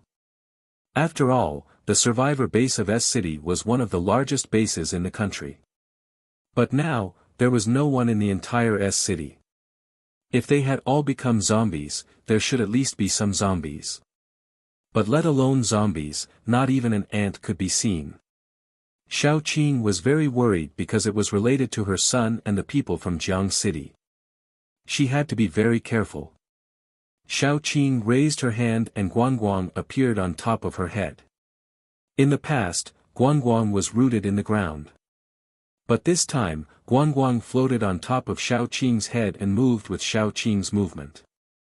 As a tree, when Guangguang was rooted in the ground, it was definitely the most powerful time. But now, because of many reasons, Shao Qing could only put it on top of her head. And Guangguang originally had a certain range. Now that it covered everyone, its power would definitely be weakened when it spread out. But everyone was in the range of Guangguang. At least their surroundings were bright, which also ensured a certain degree of safety. There seemed to be something in the dark, ready to move. Shao Qing quietly flicked out a few seeds. After the seeds fell to the ground, they became plants of daughter. The daughter matured very quickly, and then more seeds would fall off. The seeds of daughter were very small and light. After falling off, they quickly scattered in all directions with the wind. These daughter seeds would take root in the entire S-City. They would all become Shao Qing's eyes. Once there was any movement, Shao Qing would feel it through them. There's someone. Shao Qing quietly reminded the people around her. She asked them to pass the message to the people behind them one by one, so as not to arouse the vigilance of those who were lying in ambush in the dark. Just as they were about to reach the city hall, the end of the line was attacked. This was a very common method. In the dark, they would attack the end of the group and quietly drag away a few people to cause panic.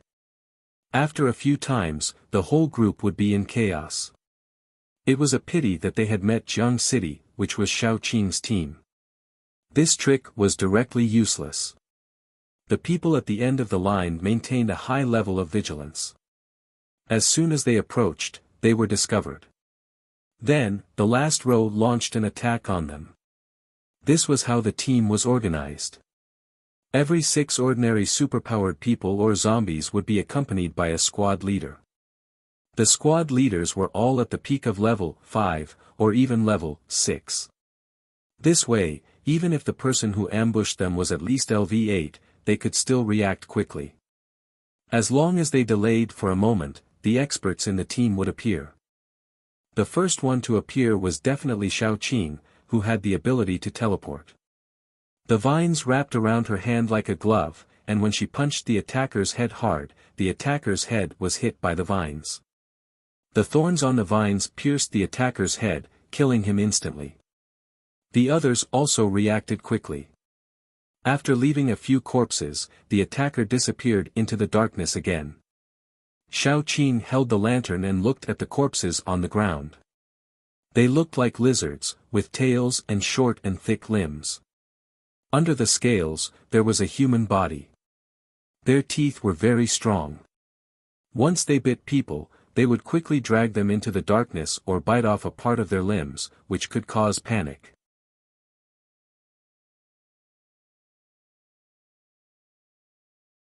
Chapter 693.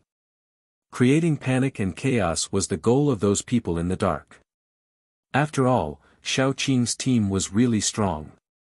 If they fought head-to-head, it would be hard to tell who would win. That was why they had plotted in the dark. However, they didn't expect that their ploy wouldn't have any effect. Instead, they lost some people. Continue to be on high alert. If they don't succeed in one attack, they will think of other ways, Xiaoqing said calmly.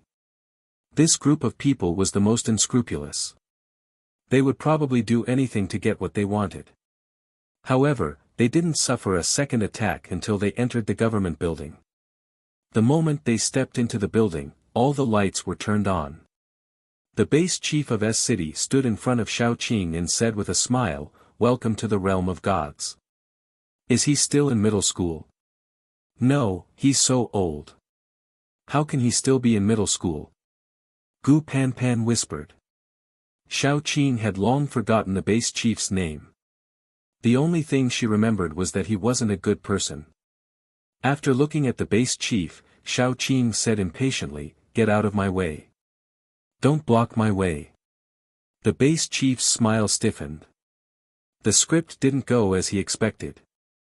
Xiaoqing was rough and didn't give him any room to play. The base chief stopped smiling and clapped his hands. Xiaoqing saw that outside the building, there were many zombies, mutant beasts, and cyborgs. They surrounded the government building, as if they were going to catch everyone in one fell swoop. Many cyborgs appeared behind the base chief of S City's survivor base, protecting him in the middle. A pair of wings appeared behind his back, lifting him into the air. Perhaps he felt that he looked quite pretentious, as he stood in the air proudly. "I've already said that you've come to the realm of gods. Now, I'll give you two choices. The first is to surrender obediently, and that will save us the trouble. The second is, of course, you overestimate yourselves, so don't blame us for being impolite." Xiaoqing suddenly appeared behind him and kicked him to the ground. When the base chief tried to resist, Xiaoqing's pressure pressed down heavily on his body. Xiaoqing tore off a pair of chicken wings like she was tearing off spicy strips and threw them aside. "I used to think that you weren't a good person, but now I realize that you're not only a bad person, but also have a problem with your brain." The base chief screamed and tried to resist, but his arms and legs were easily broken. "Bullshit realm of gods. I'll give you two choices. Get out of my way now. Otherwise, I won't even give you the chance to get out of my way," Xiaoqing said coldly. "Attack! Attack!" The base chief shouted himself hoarse. "Dr. Jiang is God. God can resurrect us. Oh, then let me see how he'll resurrect you." Xiaoqing stepped on his head. It was like stepping on an egg. Red and white blood flowed out. It was dirty. Xiaoqing was a little disgusted by it. At this time, the people around them had already rushed over. Xiaoqing saw many familiar faces among them. They were all members of the survivor base in S City. She didn't need to think to know that the base chief, that bastard, must have turned to Dr. Jiang. She guessed that the entire survivor base in S City had been transformed and used for experiments. Xiao Qing raised her hand and released Big Flower and Small Flower. Big Flower let it out to fill its stomach. Little Flower was responsible for absorbing energy to replenish Xiao Qing's body.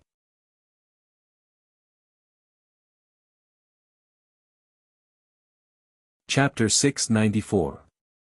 In the past, Little Blossom could only absorb the energy in the blood. As Xiao Qing leveled up, Little Blossom's abilities increased. Now, even zombies could be used as nourishment by Little Blossom. After absorbing the energy, he would feed it back to Xiao Qing. That was why Xiao Qing was not afraid of group fights. The more people there were, the better. She would never face the predicament of not having any supernatural abilities because everyone would become her nourishment.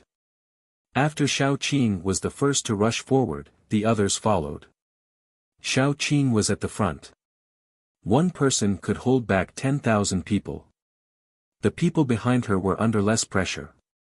Xiao Qing was like a sharp knife. She was the first to stab into the enemy and create a gap. Then, the group behind her started to harvest the enemy's lives. When the zombies, mutated beasts, and cyborgs were all either dead or running away, Xiao Qing nodded. There were almost no casualties on Jiangqing's side. There were only a few sporadic people who were either too excited or had rushed into the enemy's group in a murderous frenzy and were injured. This was simply glorious, an achievement that couldn't be more glorious. But Xiao Qing knew very well that these people were just cannon fodder. The real dangerous people were behind. Yi Wuzhua led them to the entrance of the underground city. The first to go down was Yi Wuzhua. He was in charge of leading the way. Behind him was Xiao Qing. Then, there was the group of high-ranking officers. After the group of officers, there were small teams.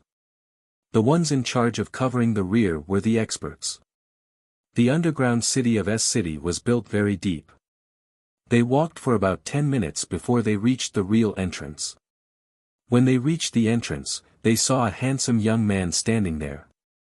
He seemed to have been waiting for a long time. Xiao Qing raised her hand and stopped the people behind her from moving forward. The young man immediately said, "I've been waiting here for Miss Xiao Qing for a long time. Please follow me. The rest of you should wait outside." "Are we going to wait outside just because you want us to?" Mu Lin sneered and said, "Aren't you overthinking things?"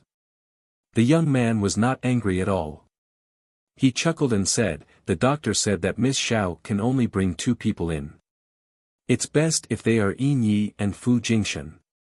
It's fine if I don't bring them, but the others, it's better if they wait outside. Otherwise, who knows what the doctor will do to your son. This is a blatant threat." Gu Panpan gritted her teeth. Her body was trembling, but she knew that they couldn't act rashly. Otherwise, the little bun would be in danger. Xiao Qing stopped the excited crowd and said, "Please lead the way." Yin Yi and Fu Jingshan automatically stood behind her. Although they didn't know why Dr. Jiang asked them to follow him, they could at least protect Xiao Qing if they followed him. This was the most important thing. "Jingshan, come with me. Yin Yi, you'd better stay outside and wait." Xiao Qing looked at the door. Her eyes became calmer. Since they were already here, she could only go forward. Even if she knew there was a trap in front of her, she would step into it and smash it into pieces. "I'll go with you." Yin Yi followed her directly. His attitude was very firm. There were only 2 places in total. With one more person, he could at least take a blow for Xiao Qing. Even if he could only be of a little use, it was very good. "This way, please." The young man raised his hand with a smile and made a gesture of invitation. After Xiao Qing and the other 2 walked in, he stopped the people behind them. "Please wait."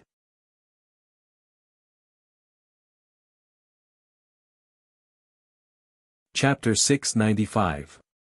Then, he entered and closed the door. Gu Panpan was so angry that she stomped her feet. Mu Lin, on the other hand, was calmer. She squatted down and looked at the place where Xiao Qing was standing. There was a daughter with drooping leaves. Mu Lin and Xiao Qing always had a tacit understanding. Listen to my orders later. As soon as I receive a message from Ah Qing, we will rush in. Xiao Qing and the other two followed behind the young man and walked in slowly. Behind the door was a glass pipe filled with liquid. The liquid was green, but it was not the kind of green that symbolized vitality. Instead, it was a lifeless dark green. There were many corpses soaked in the pipe. In other words, they were all test subjects. Their sides, heads, and feet were all transparent. Many of the test subjects were stuck to the glass and looked at Xiao Qing and the others with their dead fish eyes. It was fine if there were only one or two of them, but there were so many of them. As far as the eye could see, all of them had pale and wrinkled faces. Their cold and vicious eyes sent chills down one's spine. However, the young man was very proud. These are all test subjects of Dr. Jiang. After a while, they can leave the solution and become real immortal warriors. It was Dr. Jiang who gave them new lives. Xiao Qing felt inexplicably disgusted. The so-called immortal warriors are these things that are neither human nor ghost. They are not even zombies. The young man had been very kind, but he could not help but feel a little agitated. Even his voice changed. They are Dr. Jiang's creations. New creations have never appeared in this world, just like how God created birds, animals, insects, fish, and humans. You have given them a new life, allowing them to possess immortal bodies. They will be grateful to you. Xiao Qing looked at the young man who seemed to have been brainwashed. Then, she said calmly, they may have been normal people before. Even if they did not have a healthy family, at least they had healthy bodies.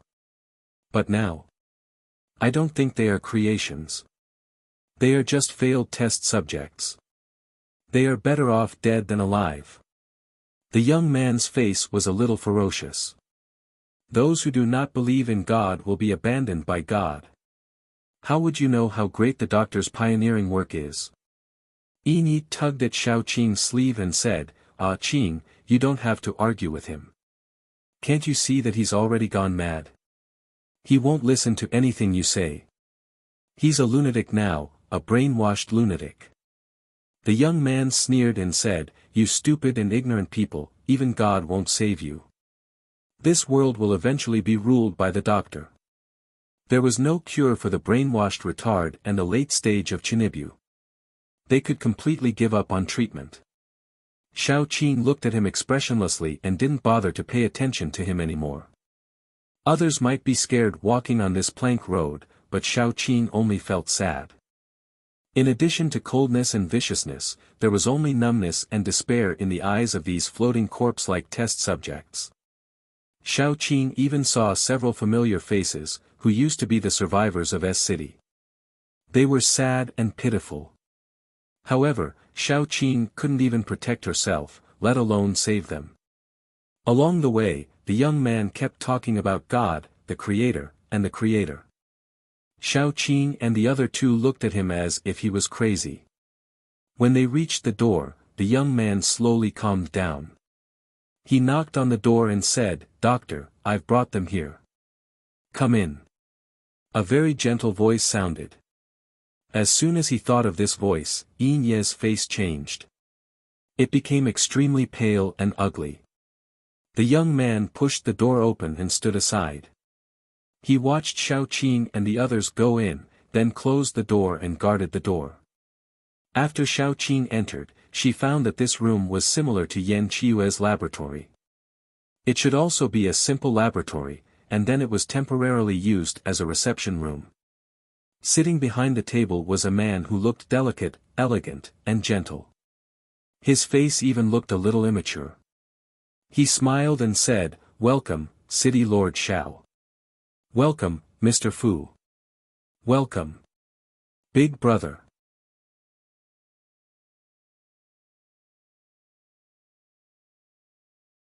Chapter 696.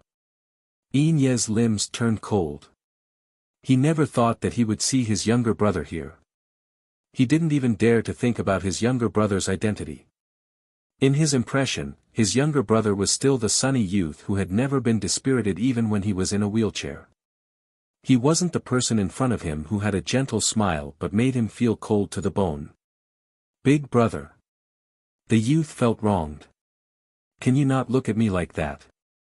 I feel like killing someone. Yi looked at his younger brother's raised head. It was still the same sunny and gentle face as he said those vicious and cold words. How could it be? Was this really his younger brother?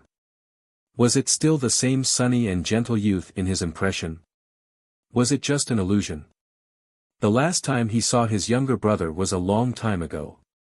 The youth had just celebrated his 16th birthday. He had soft hair and gentle eyes.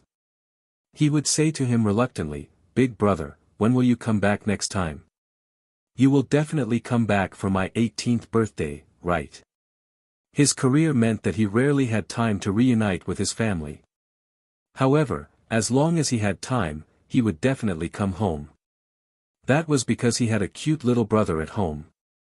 His little brother was too lonely at home alone.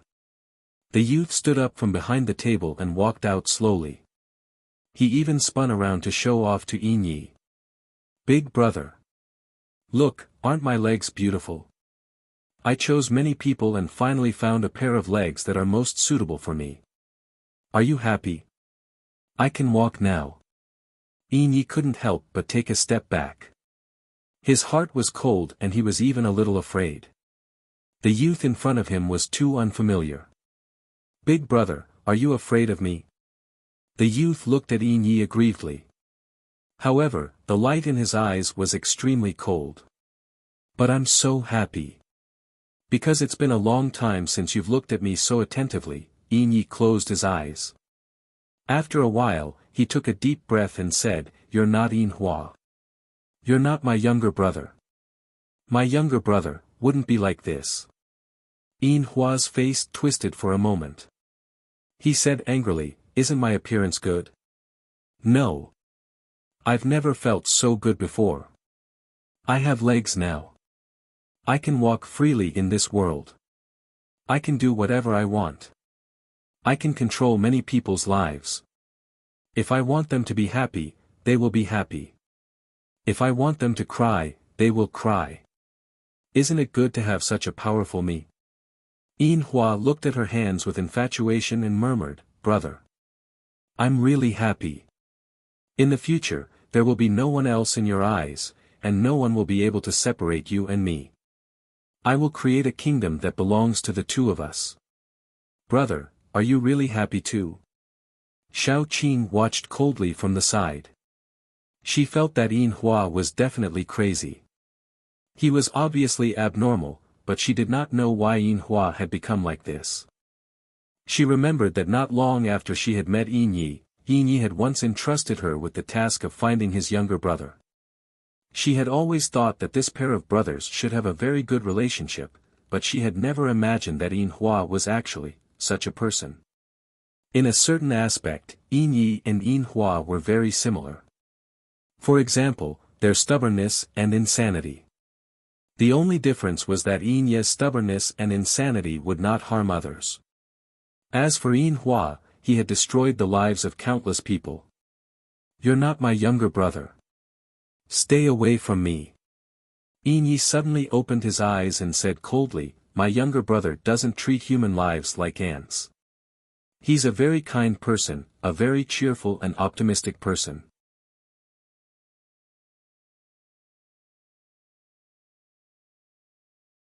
Chapter 697. Hua's eyes were filled with tears. "Brother. You're fierce to me. You're fierce to me because of those insignificant people. You used to treat me very well. You've changed. You've changed." Yi slowly calmed down. "I know why you chose this path. I advise you to stop as soon as possible. Return Xiaozi to me and stop your evil deeds." Hua was indeed a little neurotic. When he heard Yi's words, his expression instantly changed, and he became that cultured, refined, and somewhat gentle youth. I forgot that we still have guests. Brother, I'll catch up with you after I'm done entertaining the guests, okay? Don't be angry with me. We have a very long time to slowly talk. He pressed a button on the table and said excitedly, Brother, I'll bring you and the guests to see my achievements, okay? Yin Yi wanted to say something but was stopped by Xiao Qing. They could all see that Yin Hua was not in a good state. His mental state was abnormal, so they could not provoke him anymore. It was better to go along with him for now. After the button was pressed, a door appeared behind Yin Hua. Yin Hua excitedly led them in. The entire underground city is divided into 3 areas. One area is where my experimental subjects live. The other area is where my citizens live. The rest are all experimental areas. Brother, don't wander off. Follow behind me. When Yin Hua passed by, the lights lit up one by one. There were transparent glass covers on both sides. All the rooms here were made of glass and they could clearly see the things inside. Yin Yi pointed to a room and said, Inside are all poisonous bugs that I raised using the method of raising goo. When the strongest poisonous bug devours the other poisonous bugs, it will be able to dominate this body and become a powerful poison man. However, their willpower is very weak. Often, before the strongest poisonous bug can appear, they will not be able to withstand it and die first. They are really useless. The few of them turned their gazes over and saw a person lying on the platform in the room. His limbs and neck were chained to the platform. Other than the important parts of his body, he was naked. The people outside could clearly see that the surface of his body was constantly bulging with small bumps. It was as if something was drilling in and out of his body. He screamed in pain, but his voice was completely blocked out. Outside, only his ferocious face could be seen, filled with madness and despair. But these are just small things. The works that I'm more proud of are still in front. Yin Hua's eyes were sparkling. She turned around and looked at Yin Yi, as if she was waiting for praise. Yin Ye's face was pale, not because of fear, but because he was still in pain. He really wanted to know why his brother had become like this. It was so terrifying that it made people feel that he was a demon that had descended to the human world. Brother, look at this. It's amazing. But I haven't succeeded yet because there are too few pregnant women. I can't find many unborn children to prove the results of my experiment. Yin Hua said with some regret. Inside the glass box, there were babies that had just taken shape or not yet taken shape. They all looked strange, as if they had just been experimented on. However, the truth was that they had just experienced a human experiment. Yin Hua had always felt that the purest thing was an unborn child. Children were also the most malleable. Once they succeeded, the experimental product would definitely be the strongest. Before they were born, I cut them out of their mother's stomach and used my own energy liquid as amniotic fluid. I placed them in the amniotic fluid and infused them with some energy liquid and corpse poison. I let them soak in the amniotic fluid and slowly absorb the energy. After soaking in the amniotic fluid to a certain extent, I carried out a second experiment. Unfortunately, there hasn't been a single successful experiment until now. You're tuning into the Han Li's Wuxia Adventures YouTube channel. We're so grateful for your support, and don't forget to subscribe to join us on this incredible journey through captivating stories. Your generosity through donations truly makes a world of difference, as it's the primary source of revenue that allows me to expand and enhance this channel for you. Thank you from the bottom of my heart for being a part of this adventure.